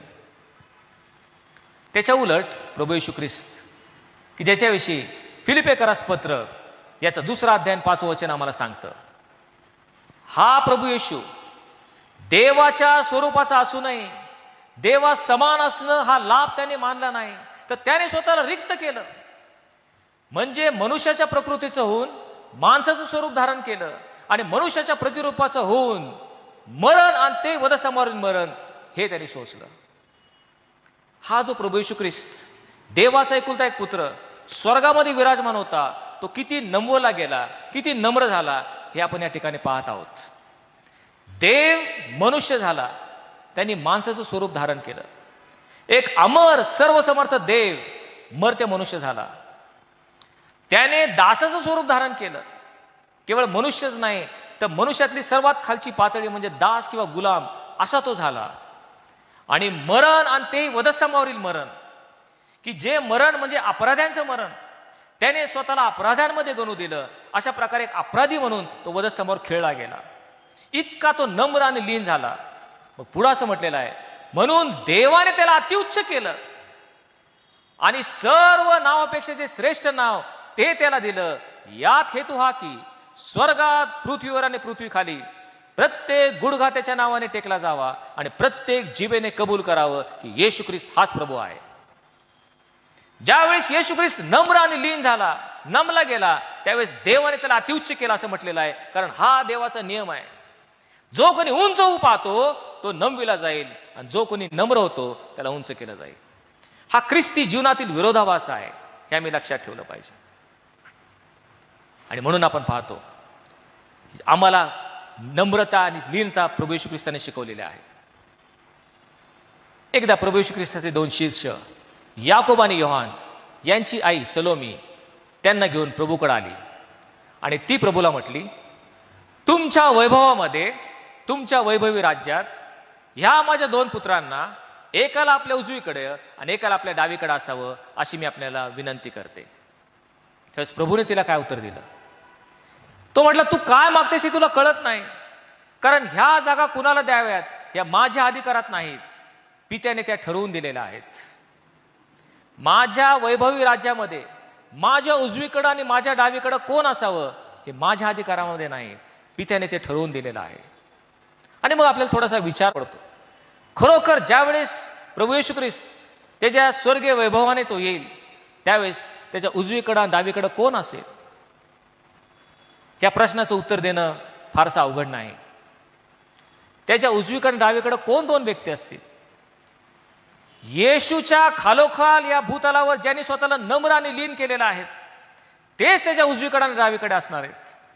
येशूने स्वतःला नम्र केलं आणि म्हणून तो उंचवायला गेला. मग त्याच्या जवळपास त्याच्या उजवीकडे आणि डावीकडे कोण असेल? ज्यांनी येशू खालोखाल स्वतःला नम्र केलेला आहे, लीन केलेला आहे, त्यांनाच ती उंच जागा देण्यात येईल. कारण देवाचा नियम आहे, जो कोणी स्वतःला नम्र करतो तो उंच केला जाईल. प्रियांनो, ख्रिस्ती विजय जीवन जर तुम्हाला जगायचं असेल, विजय ख्रिस्ती जीवनाचे 3 रहस्य यावर तुम्ही नीट लक्ष देऊन ऐका आणि फार महत्वाचे आहेत. विजय ख्रिस्ती जीवनाचे 3 रहस्य. विजय ख्रिस्ती जीवनाचं पहिलं रहस्य नम्रता आणि लीनता. जो कोणी स्वतःला नम्र आणि लीन करतो तो विजय ख्रिस्ती जीवन जगतो. विजय ख्रिस्ती जीवनाचं दुसरं रहस्य नम्रता आणि लीनता. आणि विजय ख्रिस्ती जीवनाचं तिसरं रहस्य नम्रता आणि लीनता. हेच विजय ख्रिस्ती जीवनाचं रहस्य आहे. नम्र आणि लीन होणे याला ख्रिस्ती जीवनामध्ये अनन्यसाधारण महत्व आहे. आणि म्हणून येशू म्हणतो, मी जो मनाचा सौम्य व लीन त्या मजपासून तुम्ही शिका. येशू ख्रिस्ताकडून शिकण्यासारख्या अनेक गोष्टी आहेत, पण त्याची सौम्यता आणि त्याची लीनता ही अतिशय महत्वाची आहे. कारण लीन झाल्याशिवाय आम्हाला प्रभू परमेश्वर उंच करत नाही. योहान कृत शुभवर्तमानाचा 13वा अध्याय आणि 3रं वचन, त्या ठिकाणी शेवटलं भोजन होणार आहे. आणि मग असं म्हटलेलं आहे, देवा आपल्या हाती पित्याने अवघे दिलेले आहे हे जाणून आणि आपण देवापासून आलो आणि देवाकडे परत चाललो आहोत. या ठिकाणी आपण थोड्या वेळ थांबूयात. पहा, ह्या प्रभू येशू ख्रिस्ताला कोणत्या स्थानावर ठेवलेलं आहे, त्याचं कोणतं स्थान आहे. पित्याने सर्व काय त्याला दिलेलं आहे, हे अवघं आपल्या हाती दिलेलं आहे असं प्रभू येशू ख्रिस्त म्हणतो. आणि आपण देवापासून आलो आणि देवाकडे परत चाललो, अशा मोठ्या स्थानावर प्रभू येशू ख्रिस्त आहे. असं असताना येशूने पुढं काय केलं हे फार महत्वाचं आहे. पुढचं वचन आम्हाला सांगतं, त्यावेळेस तो भोजनावरून उठला, आपली बाह्य वस्त्र काढली, गंगाळात पाणी घेतलं, हातात रुमाल घेतला, आपल्या शिष्यांचे पाय त्याने धुतले आणि तो म्हटला, मी सेवा करून घ्यावायच नाही तर सेवा करावीच मी आलेलो आहे. ही येशूची नम्रता आणि लीनता आहे. आणि पुढे तो म्हणतो, मी प्रभू व गुरु असून जर मी तुमचे पाय धुतो तर तुम्ही एकमेकांचे पाय धुवावे म्हणून मी तुम्हाला कित्ता घालून दिलेला आहे. येशू ख्रिस्ताने आपल्याला एक आदर्श किंवा कित्ता समोर ठेवलेला आहे. तो कोणता? गुरु असून तो शिष्यांचे पाय धुत आहे आणि तो आम्हाला सांगतो, तुम्ही एकमेकांचे पाय धुवावे म्हणून मी तुम्हाला कित्ता घालून दिलेला आहे. याचा अर्थ काय? अगदी प्रत्यक्षात आपण एकमेकांचे पाय धुवावे असे नाही, पण त्याने जे काम केलेलं आहे, जे दुय्यम काम, हलकं काम, हलक्या दर्जाचं काम, ते करायला तो धजला नाही. तसंच तुम्ही नम्र व्हा, लीन व्हा, म्हणजे तुम्हाला उंच करण्यात येईल. आणि पुढे तो म्हणतो, जर या गोष्टी तुम्हाला समजतात तर त्या केल्याने तुम्ही धन्य आहात. पवित्र शास्त्रातल्या अनेक गोष्टी आम्हाला समजतात, आमच्या डोक्यामध्ये त्या शिरतात, पण आम्ही त्या करत नाहीत. या गोष्टी केल्याने तुम्ही धन्य आहात असं तो म्हणतो. आणि म्हणून एक लक्षात ठेवलं पाहिजे मित्रांनो, हा प्रभू येशू ख्रिस्त याला आज सर्वश्रेष्ठ नाव का दिलेलं आहे, हा प्रश्न फार महत्वाचा आहे. का तो आज सर्वश्रेष्ठ आहे हे आम्ही लक्षात घेतलं पाहिजे. प्रभू येशू ख्रिस्त देवाचा एकुलता एक पुत्र आहे म्हणून तो सर्वश्रेष्ठ असं होऊ शकत नाही, तसं नाही. तो पिता त्याच्याविषयी संतुष्ट आहे, तो परमप्रिय त्याचा पुत्र आहे म्हणून तो सर्वश्रेष्ठ आहे असं होत नाही. हा देवाचा पुत्र जगाचा निर्माण करता आहे आणि म्हणून तो सर्वश्रेष्ठ असं कारण नाही. किंवा तो जगाचा तारणारा आहे किंवा जगाचा न्यायाधीश आहे आणि म्हणून तो सर्वश्रेष्ठ आहे असं नाही. त्याला एकच कारण आहे, येशू ख्रिस्त सर्वश्रेष्ठ का आहे? कारण त्याने स्वतःला नम्र आणि लीन केलं, वधस्थानावर मरण त्याने भोगलं आणि म्हणून त्याला अतिउच्च किंवा सर्वश्रेष्ठ करण्यात आलं. हे आम्ही लक्षात ठेवलं पाहिजे. त्या ख्रिस्ताच्या पावलावर पाऊल टाकून त्याचं नम्रता आणि लीनता धारण करून आम्हाला पुढे जीवन जगायचं आहे. प्रियांनो, एक प्रश्न या ठिकाणी आपल्याला विचारू इच्छितो. ज्यावेळेस आपण स्वर्गात जाऊ, आपण सर्वजण विश्वासणारे आहोत आणि आपण सर्वजण सार्वकालिक जीवनामध्ये प्रवेश करणार आहोत असा आमचा विश्वास आहे. आणि मग सार्वकालिक जीवनामध्ये स्वर्गात गेल्यानंतर तुमची जागा किंवा तुमचं सीट कोणतं असेल, स्वतःला आत्मपरीक्षण करून विचारण्याचा प्रश्न आहे. स्वर्गामध्ये कोणत्या स्थानावर मी बसणार आहे? ज्यावेळेस आपण एखादा नाटक पाहायला जातो त्यावेळेस आपण अगोदरच ॲडव्हान्स बुकिंग करतो आणि जितकं त्या स्टेजच्या जवळ आम्हाला जागा मिळेल, पहिल्या किंवा दुसऱ्या रांगेत, तितकं आम्हाला ते नाटक फार आवडीनं आणि योग्य रीतीने एकाग्रतेने आम्हाला ते पाहता येतं. आम्ही ते जवळ असलं की ते आमच्यासाठी चांगलं असतं, कारण आम्हाला योग्य रीतीने ते नाटक पाहता येईल.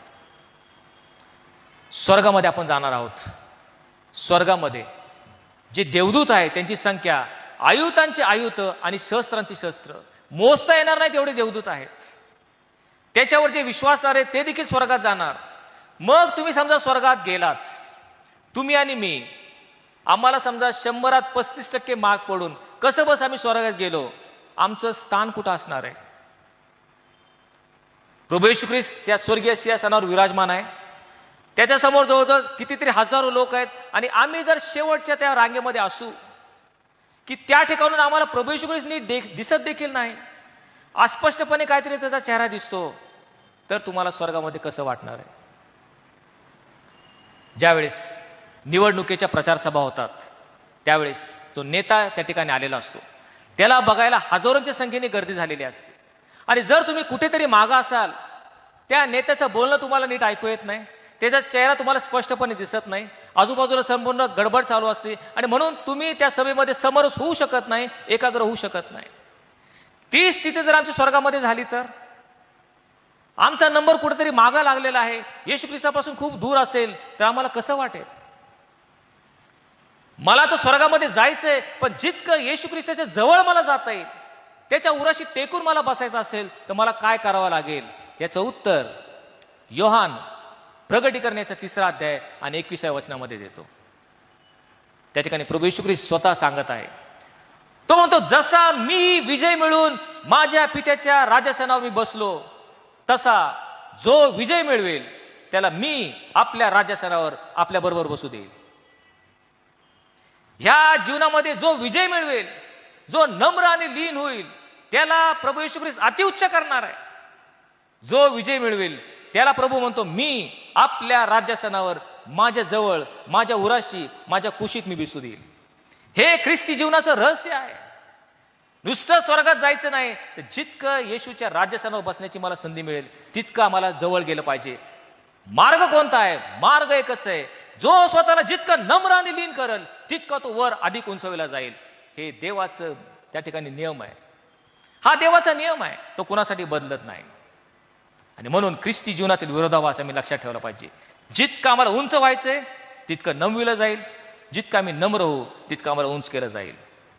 आणि म्हणून पेत्र म्हणतो, देवाच्या पराक्रमी हाताखाली स्वतःला नम्र करा, म्हणजे योग्य वेळी तो तुम्हाला उंच करेल. ख्रिस्ती जीवनातील 3रा विरोधाभास, आणि तो म्हणजे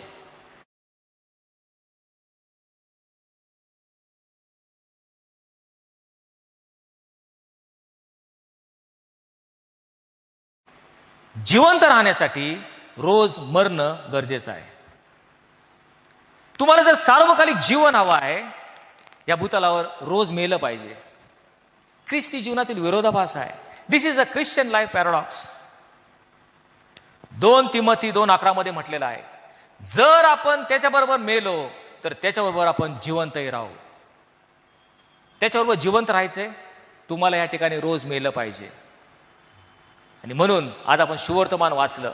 येशूने म्हटले, जो माझा शिष्य होऊ पाहतो त्याने आत्मत्याग करावा आणि दररोज स्वतःचा वधस्तंभ उचलून मला अनुसरावे.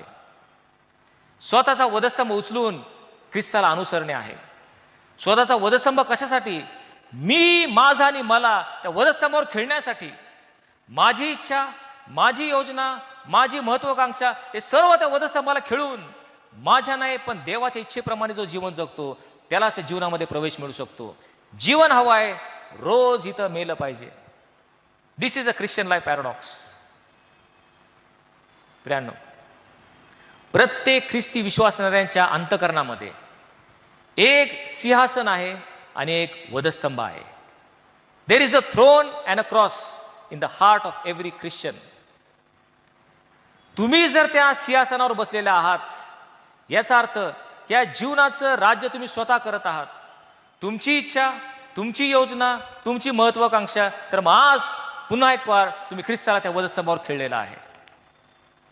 पण जर ख्रिस्त तुमच्या अंतःकरण रूपी सिंहासनावर विराजमान आहे, तो तुमच्या जीवनाचा प्रभू, स्वामी आणि धनी आहे, त्याच्या इच्छेप्रमाणे तुम्ही जीवन जगता, तर मग आज तुम्हाला प्रत्येक वेळेस स्वतःला वधस्तंभाला खेळलं पाहिजे. स्वतःच्या इच्छा, आकांक्षा त्या वधस्तंभाला खेळून ख्रिस्ताप्रमाणे, त्याच्या इच्छेप्रमाणे आम्ही जीवन जगलं पाहिजे. जीवन हवं आहे, रोज स्वतःला वधस्तंभाला खेळणं फार महत्वाचं आहे. प्रभू येशू ख्रिस्त, जो देवाचा एकुलता एक पुत्र, जगाचा निर्माण करता, नवे जगाचा न्यायाधीश, जगाचा तारणारा, एवढं मोठं पद त्याकडे असताना तो स्वतःविषयी काय म्हणतो? तो म्हणतो, मला माझ्या इच्छेने काहीच करता येत नाही, तर ज्याने मला पाठवलं त्याच्या इच्छेप्रमाणे करण्यास मी या जगामध्ये आलेलो आहे. या येशूने आपल्या स्वतःला मर्यादा घालून दिल्या होत्या. त्याच्या इच्छेप्रमाणे तो काहीच करत नव्हता. सर्वस्वी आपल्या पित्याच्या इच्छेवर राहून त्याच्या इच्छेप्रमाणे तो जीवन जगला. हे आम्ही या ठिकाणी लक्षात ठेवलं पाहिजे. प्रियांनो, जीवन हवं आहे, रोज मरणं गरजेचं आहे. आपण लक्षात घेऊयात, आमच्या ख्रिस्ती जगतामध्ये आपण पाहत आहोत, कौटुंबिक स्वास्थ्य नाही, कौटुंबिक व्यवस्था कोलमडलेली आहे. प्रत्येक कुटुंबामध्ये वाद आहेत, संघर्ष आहेत, मतभेद आहेत, भांडणं आहेत, कोर्टापर्यंत गेलेले आहेत. प्रत्येक मंडळीमध्ये गटबाजी आहे, गट पडलेले आहेत, पक्षभेद आहेत, फुटी आहेत, तट आहेत. आमच्या समाजामध्ये अनेक पंथ आहेत, त्यांच्यामध्ये एकमेकांविरुद्ध भांडण आहेत. या सर्वांचं मूळ कारण काय आहे? कारण एकच आहे. दोन व्यक्ती असतील किंवा दोन गट असतील, त्यातलं एकही मरायला तयार नाही, एकही नम्र व्हायला तयार नाही, नमतं घ्यायला तयार नाही, मरायला तयार नाही. एक जण जर मरायचं ठरवलं, सर्व भांडणं संपतात, सर्व संघर्ष निघून जातात. जर दोन गट आहेत, प्रत्येक जण आपला हेकेखोरी चालवतो, प्रत्येकाला आपल्या इच्छेप्रमाणे करायचं असेल, तर हे भांडणं न संपणारे आहेत. पण एका गटाने जर ठरवलं की मी आज मरणार, माझ्या इच्छेला मी मरणार आणि देवाच्या इच्छेप्रमाणे वागणार, तेच भांडणं मिटून जातात. पण ही आमच्या ख्रिस्ती समाजाची शोकांतिका आहे, हे आमचं दुर्दैव आहे की कोणीच मरायला तयार होत नाही. आत्मसमर्पण करायला, देवाच्या इच्छेप्रमाणे चालायला कोणी तयार नाही. ही आमची शोकांतिका आहे. जीवन पाहिजे असेल, रोज आणि रोज स्वतःला मेलं पाहिजे. ख्रिस्ती जीवनातील विरोधाभास आहे. त्या ख्रिस्ताकडे पहा, त्याचं ज्वलंत उदाहरण आपण घेऊयात. त्याच्या जीवनातून किती मोठा धडा आपल्याला मिळू शकतो ते आपण यावेळेस पाहूयात. हा प्रभू येशू ख्रिस्त याने एकदा शिष्याने एक प्रश्न विचारला, तुम्ही मला कोण म्हणून ओळखता? मी कोण आहे असं तुम्हाला वाटतं? त्यावेळेस पेत्राने मोठ्या आत्मविश्वासाने उत्तर दिलं, प्रभूजी, तुम्ही तर ख्रिस्त जिवंत देवाचे पुत्र आहात. हे ऐकल्यावर येशू पेत्राला म्हटला, शिमोना बारियोना, धन्य तुझी, कारण रक्त व मांस यांनी नाही, तर माझ्या स्वर्गीय पित्याने तुला हे रहस्य प्रगट केलं आहेस. तू पेत्र आहेस, म्हणजे खडक, आणि या खडकावर मी आपली मंडळी स्थापीन. किती मोठा मान सर्व शिष्यांमध्ये येशूने पेत्राला दिला. त्या पेत्राला तो म्हणतो, पेत्रा, तू खडक आहेस आणि ह्या खडकावर मी आपली मंडळी रचणार आहे.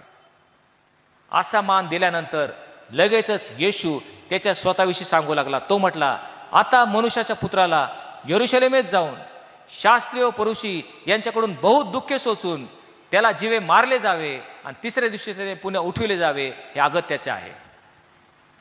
असं बोलल्यावर पेत्राला मनात थोडा विचार करू लागला. आत्ताच येशूने मला एवढा सन्मान दिलेला आहे, मला खडक म्हटलेला आहे आणि माझ्या खडकावर मी आपली मंडळी स्थापेल असं म्हटलेलं आहे. त्यावेळेस पेत्राने काय केलं? पेत्र येशूचा निषेध करून म्हटला, प्रभूजी, आपणावर दया असो, आपल्याला असं कधी होणारच नाही. असं म्हटल्यावर येशू लगेच त्याला काय म्हटला, अरे सैताना, मजपासून निघून जा, कारण तुझे विचार मनुष्याचे विचार आहेत, देवाचे विचार ते नाहीत. क्षणापूर्वी पेत्राला खडक म्हणणारा, त्याचं कौतुकात स्तुती करणारा येशू ख्रिस्त लगेच पेत्राला म्हणतो, अरे सैताना, मजपासून निघून जा. असं तो का म्हटला? जो कोणी येशूला त्याच्या वधस्तंभापासून दूर नेणार होता, येशू म्हणतो तू सैतान आहेस. येशूचं संपूर्ण लक्ष त्या वधस्तंभावर खेळलं होतं. जो मला या वधस्तंभापासून दूर ने पाहतो, तो पेत्राला म्हणतो हे योग्य नाही. तुझे विचार मनुष्याचे आहेत, देवाच्या गोष्टी तू पाहत नाहीस. पहा येशू ख्रिस्त काय करत आहे. आपलं संपूर्ण जीवन त्याने त्या वधस्तंभाकडे खेळलं होतं, वधस्तंभावर केंद्रित केलं होतं, वधस्तंभाकडे जाण्याच्या मार्गाने चालला होता. पेत्रा त्यापासून परावृत्त करताच पेत्राला त्याने सैताना म्हटलेला आहे. आणि म्हणून आपण लक्षात ठेवूयात, रोज आम्हाला वधस्तंभावर खेळल्याशिवाय, रोज आमच्या इच्छा आकांक्षा वधस्तंभावर मारल्याशिवाय सार्वकालिक जीवनात प्रवेश नाही. कारण हा ख्रिस्ती जीवनाचा विरोधाभास आहे. जीवन हवं आहे, रोज मेलं पाहिजे. आणि म्हणून आपण पाहतो ख्रिस्ती जीवनाचे विरोधाभास आता आपण पाहिलेले आहेत. ख्रिस्ती जीवनाचा चौथा विरोधाभास, शेवटचा विरोधाभास, तो म्हणजे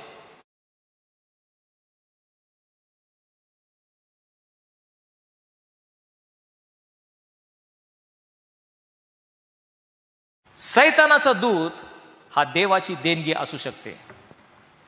सैतानाचा दूत हा देवाची देणगी असू शकते. संत पौल आपल्या स्वतःविषयी सांगतो, मला एक मोठं प्रगटीकरण झालेलं आहे, स्वर्गीय साक्षात्कार मला झाला, आणि म्हणून ह्या प्रगटीकरणाच्या विपुलतेने मी चढून जाऊ नये, मी फुगून जाऊ नये, माझ्यामध्ये गर्व येऊ नये, म्हणून माझ्या शरीरामध्ये काटा, म्हणजे मला ठोसे मारण्याकरता सैतानाचा दूत ठेवण्यात आला आहे. आणि या काटामजपासून दूर व्हावा असं मी प्रभूला 3 वेळा विनंती केली, पण प्रभूने म्हटले, माझी कृपा तुला पुरी आहे, my grace is sufficient for you.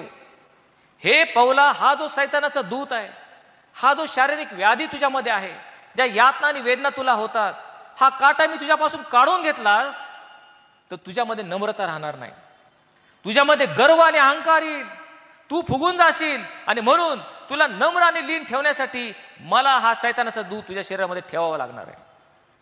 आणि म्हणून लक्षात ठेवा, ख्रिस्ती विश्वासणारे आपण असू, देवाचं महान कार्य आमच्यापासून होत असेल, पण आम्हाला नम्र आणि लीन ठेवण्यासाठी देव परमेश्वर आपल्यामध्ये एक सैतानाचा काटा ठेवतो, एक सैतानाचा दूत आमच्यामध्ये ठेवतो, एक व्याधी किंवा शारीरिक काटा तो आमच्यामध्ये ठेवतो. कशासाठी?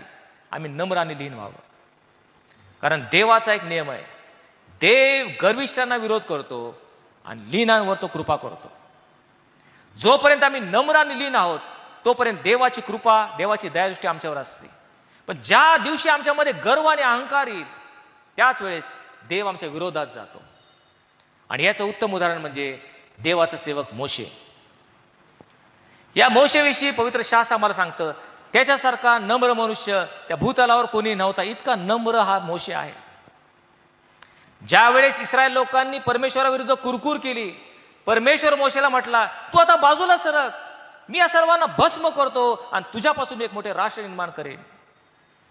त्यावेळेस मोशे त्यास म्हटला, हे परमेश्वरा, तू जर या लोकांना शासन करणार असशील तर मग तुझ्या जीवनी पुस्तकातून तू माझं नाव काढून टाक. ज्या जीवनी पुस्तकात तू माझं नाव लिहिलं आहेस ते तू काढून टाक. या लोकांना तू शासन करू नको. इतका नम्र मोशे परमेश्वरासमोर झाला. हा नम्र मोशे, त्याच्याकडून फक्त एक आणि एकच चूक झाली. एकदा इस्रायल लोकांना तहान लागली होती आणि परमेश्वर मोशेला म्हटला, जाऊन समोरच्या खडकाला आज्ञा कर आणि त्यातून पाणी येईल आणि सर्व तहान त्यांची भागेल. परंतु मोशे रागाने गेला आणि तो इस्रायल लोकांस म्हटला, प्रत्येक वेळेस मी तुमच्यासाठी पाणी काढायचं काय? आणि म्हणून रागाने त्यांनी त्या खडकावर काठी आपटली. त्यावेळेस चमत्कार घडला खरा, पाणी त्यातून वाहिलं खरं, परंतु मोशेला जो गर्व त्याच्यामध्ये आला त्यासाठी परमेश्वराने त्याला शासन दिलं. परमेश्वर त्यास म्हटला, ज्या वचनदत्त देशात ह्या लोकांना तू घेऊन जाणार आहेस, 40 वर्ष भटकंती करून तू आलास, पण त्या देशात तू जाऊ शकणार नाहीस. कारण देवाचा एक नियम आहे, देव गर्विष्ठांना विरोध करतो. हा मोशे जो इतका नम्र होता, पण ज्यावेळेस त्याच्यामध्ये गर्व आणि अहंकार आला, स्वतः देव जो त्याच्या पाठीशी होता त्याच्या विरोधात तो गेला. हाच देवाचा नियम सर्वांना सारखा लागू पडतो. आणि म्हणून आपण पाहतो, आम्ही नम्र आणि लीन व्हावं म्हणून परमेश्वर कधी कधी सैतानाचा काटा किंवा सैतानाचा दूत आमच्यामध्ये ठेवतो, यासाठी की आम्ही नम्र आणि लीन व्हावं. हा संत पौल जो अहोरात्र परमेश्वराची सेवा करत आहेत, सुवार्ता सांगत आहेत, तो अनेक वेळा अनेक ठिकाणी तो जात होता, अनेक शहरांमध्ये त्या ठिकाणी देवाची सुवार्ता सांगत होता. आणि मग आपण पाहतो ह्या पौलाला अटक झाली आणि 2 वर्ष त्याला रोममध्ये नजरकैदेत ठेवण्यात आलं. आता हे ऐकल्यावर आपल्याला थोडंसं वाईट वाटतं. हा संत पौल इतक्या आवेशाने आणि धडाडीने देवाची सुवार्ता सांगत आहे आणि मग हा सैतानाचा काटा त्याच्या जीवनामध्ये का आला असं आपल्याला वाटतं. परंतु देवाने हा तुरुंगवास मुद्दामून घडून आणला या पौलाच्या जीवनामध्ये. ते कशासाठी? आपण पाहतो, ज्या वेळेस संत पौलाला अटक करण्यात आली आणि 2 वर्ष तो तुरुंगात आहे, आता तो सर्वत्र जाऊन स्वार्थ सांगू शकत नाही, परंतु त्याने काय केलं? त्याने पत्र लिहिणं सुरुवात केलं आणि 4 पत्र त्याने तुरुंगातून लिहिलेले आहेत. इफिसकरास पत्र, फिलिपई करास पत्र, कलसे करास पत्र आणि फिलेमोनाला लिहिलेलं पत्र. हे पत्र त्याने तुरुंगात असताना लिहिली की जी पत्र 2000 वर्षानंतर आजही आपण वाचतो, त्याचा अभ्यास आपण करतो आणि ते आपल्या जीवनाला उपयुक्त ठरणारे पत्र. सैतानाचा दूत पण देवाने दिलेली देणगी होती. तुरुंगवास असल्यामुळं त्याला ती पत्र लिहिता आली. ही देवाची कार्य करण्याची पद्धत आहे. आपल्या बुद्धिमत्तेच्या पलीकडं आपल्याला समजत नाही त्यावेळेस हे संकट का आलं, ही आपत्ती का आली, पौलाला तुरुंगवास का झाला. पण त्याचं कारण असं आहे की त्यामधून काही दैवी योजना पार पाडणार असतात. देवाला त्याचं कार्य त्याच्या जीवनातून सिद्ध करून घ्यायचं असतं. आणि म्हणून कधी कधी आम्हाला नम्र ठेवण्यासाठी तो आम्हाला सैतानाचा दूत आमच्या जीवनामध्ये ठेवतो. आमच्या जीवनामध्ये, आमच्या कुटुंबामध्ये, आमच्या मंडळीमध्ये आम्हाला ठोसे मारण्याकरता सैतानाचा दूत ठेवतो, जेणेकरून आम्ही नम्र आणि लीन होतो आणि देवाची कृपा आमच्यावर राहते. योसेफाचं उदाहरण आपल्या सर्वांना ठाऊक आहे. हा योसेफ जो मिस्राचा पंतप्रधान झाला आणि आपल्या संपूर्ण घराण्याचा त्याने जीव वाचवला, त्याचं कथानक आपल्या सर्वांना ठाऊक आहे. या योसेफाला पंतप्रधान होण्यापूर्वी त्या देवाने त्याच्या जीवनामध्ये किती काटे ठेवलेत, किती रुतवलेत हे आपल्या सर्वांना ठाऊक आहे. हा 17 वर्षाचा योसेफ त्याच्या स्वतःच्या रक्ताच्या भावांनी त्याचा धिक्कार केला. या योसेफाला विहिरीत ढकलून दिलं, त्याचा घात करण्याचा प्रयत्न केला. नवे स्वतःच्या भावाने योसेफाला 20 रुपयांसाठी मिद्यानी लोकांना विकून टाकलं. ह्याच योसेफ पोटिफरच्या घरात गेल्यावर त्याच्या बायकोने खोटे आरोप त्याच्यावर केले आणि त्याला तुरुंगवास झाला. हे सर्व एकावर एक त्याला ठोसे मारण्याकरता सैतानाचे दूत हा देव त्याच्या जीवनामध्ये पेरत जात होता. परंतु सैतानाचं दूत ही देवाची देणगी असू शकते. शेवटी असं झालं की तो मिस्राचा पंतप्रधान झाला. आणि मग सुकाळ आलेला असताना त्यांनी धान्य साठवून ठेवलं. ज्यावेळेस दुष्काळ आला त्यावेळेस त्याचे स्वतःचे 11 भाऊ धान्याच्या शोधात आता या मिस्राकडे आले, मिसर देशात आले. आणि ज्यावेळेस योसेफाने आपल्या भावांना पाहिलं, त्याने आपली ओळख त्यांना करून दिली. त्यावेळेस त्याच्या भावाला खूप पश्चाताप झाला आणि ते रडू लागले. पण योसेफ त्यांना म्हटला, तुम्ही रडू नका, कारण तुम्ही वाईटासाठी योजलं होतं, पण परमेश्वराने ते चांगल्यासाठी केलं. आमच्या जीवनामध्ये असे अनेक प्रसंग घडतात. अनेक लोक, आमचे विरोधक, आमचे सहकारी आमच्या वाईटासाठी योजतात, पण परमेश्वर ते आमच्या चांगल्यासाठी करतो, कारण सैतानाचं दूत देवाने दिलेली देणगी असू शकते. आणि प्रियानो, शेवटी आपण पाहूयात मर्दकाय. मर्दकायचं देखील एक उत्तम उदाहरण आहे की त्याच्या जीवनामध्ये जणू काही सैतानाचं दूत आलेला आहे, पण ती देवाने दिलेली जणू काही देणगी होती, कारण त्याच्याद्वारे परमेश्वराला त्याचं महान कार्य करून घ्यायचं होतं. एस्तेरचं पुस्तक जर आपण वाचलं तर त्यामध्ये अश्वरोष नावाचा एक राजा आहे. हा यहुदी तर किंवा विधर्मी राजा आहे आणि त्याच्या राजदरबारामध्ये अनेक लोक काम करत आहेत. त्यामध्ये हमान नावाचा एक मनुष्य, त्याला ह्या राजाने बढती दिली, त्याला उच्च पदावर विराजमान केलं आणि त्याला सेनापती केलं. आणि प्रत्येक मनुष्याने ह्या हामानाला लवून मुजरा करावा अशी राजआज्ञा त्यांनी दिली. त्याच राजदरबारात द्वारपाल म्हणून मर्दकाय नावाचा एक यहुदी मनुष्य काम करत होता.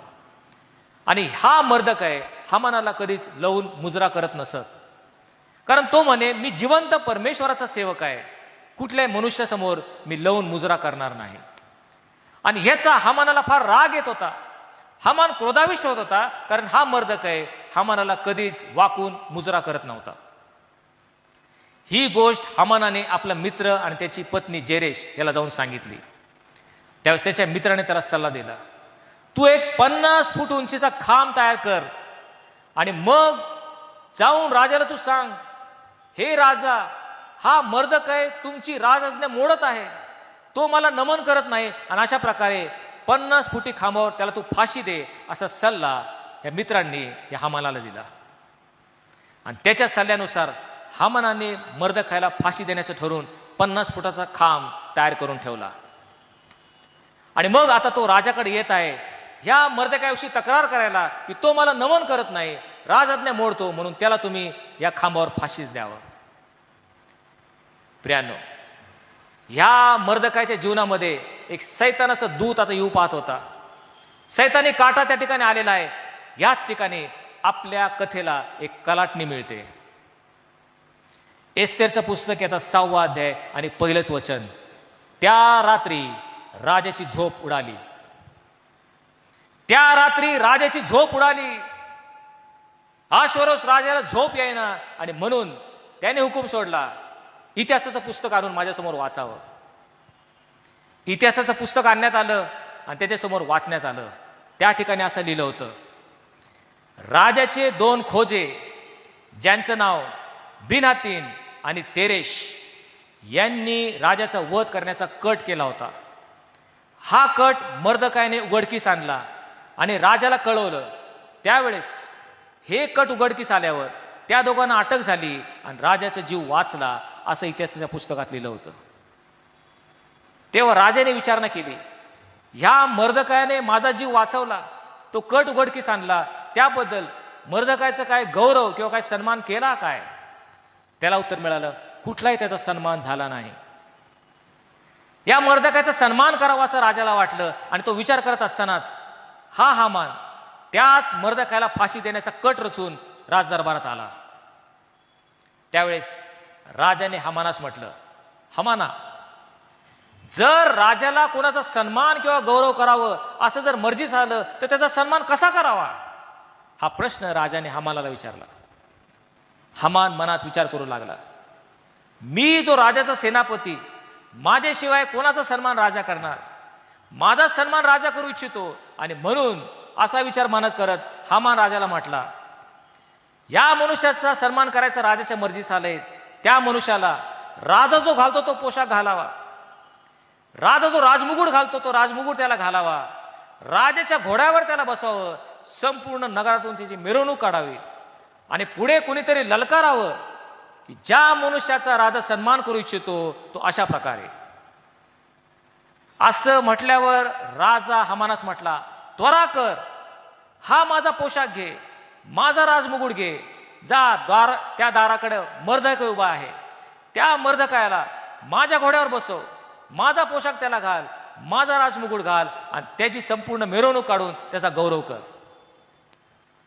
हामानाच्या अगदी विरुद्ध सर्व घडत आहे.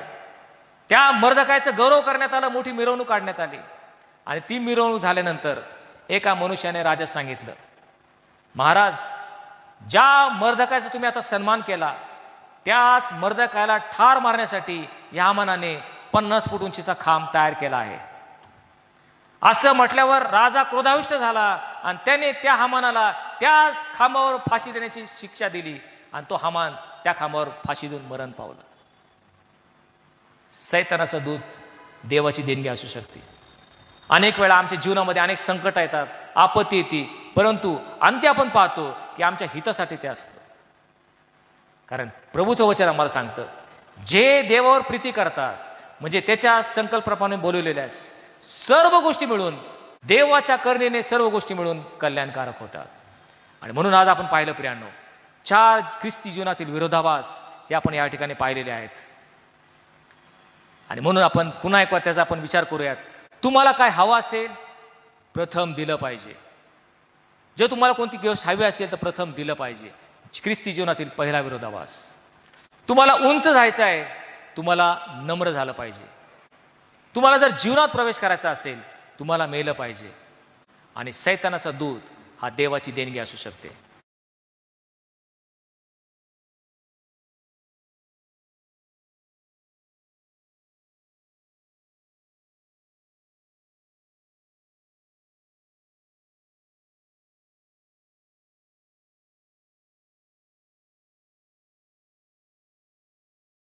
प्रार्थना करूया.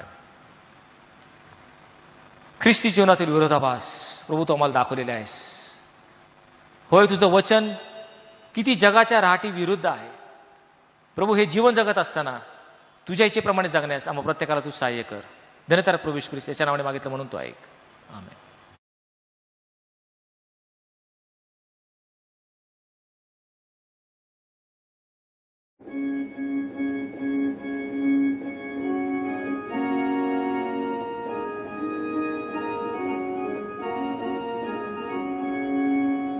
प्रभूची प्रीती पतितावरी,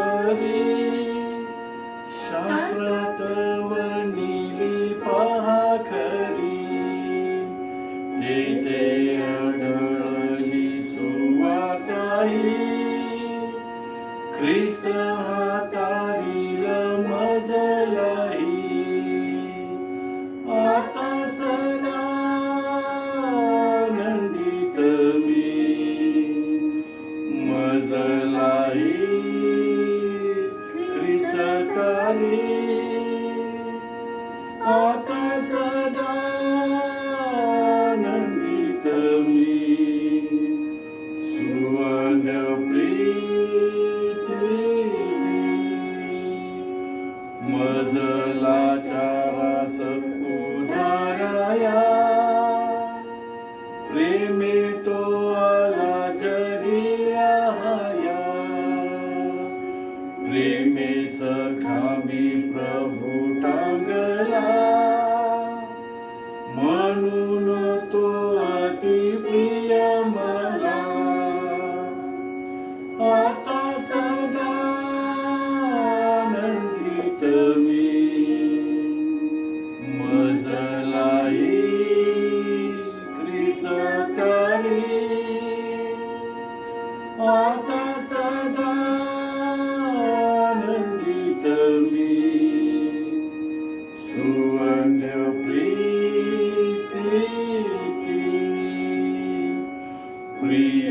ख्रिस्ता कधी विसरतो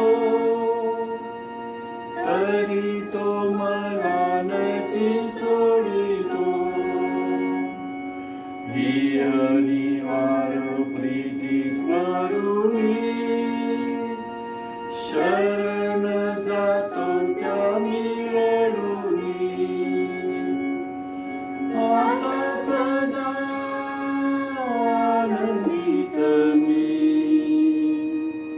मजलाही ख्रिस्तारी आता सदा आनंदित मी सुवर्ण प्रीती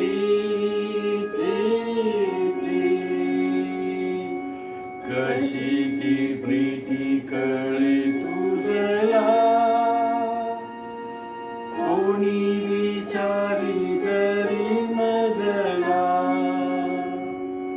तरी सदात्मा बोले अंतरी तुझवरी ख्रिस्त प्रीती करी आता सदा आनंदित मी मजलाही ख्रिस्त तारी आता सदा आनंदित मी सुवर्ण प्रीती या विश्वासात समाधान पा ख्रिस्त मला कधी न टाकणार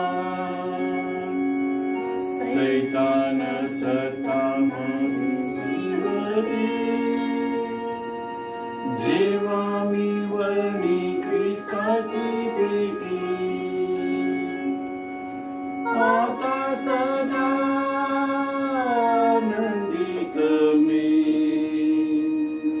मजलाही ख्रिस्तारी आता सदा आनंदित मी सुवर्ण प्रीती आहा मी स्वर्गाशी जाईन पाहिल जेव्हा तो राजा सुंदर तेव्हा गाईन दूता संगती ख्रिस्ताची अपरिमित प्रीती आता सदा आनंदित मी मजलाही ख्रिस्तारी आता सदा आनंदित मी सुवर्ण प्रीती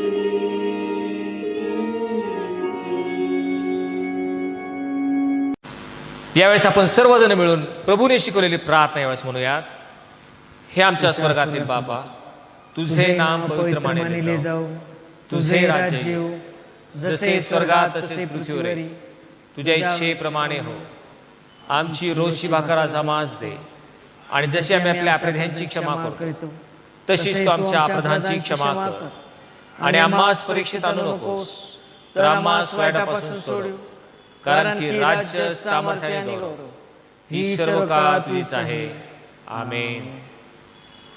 सर्व बुद्धी सामर्थ्या पलीकडे असलेली देवाने दिलेली शांती तुमची अंतःकरणे व तुमचे विचार देवाच्या आणि त्याचा प्रिय पुत्र येशू ख्रिस्त आमचा प्रभू याच्या ज्ञानात व प्रीतीत राखो.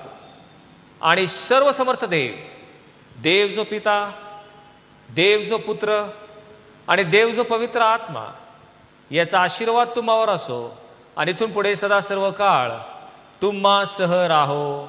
आमेन. हरी टेकताना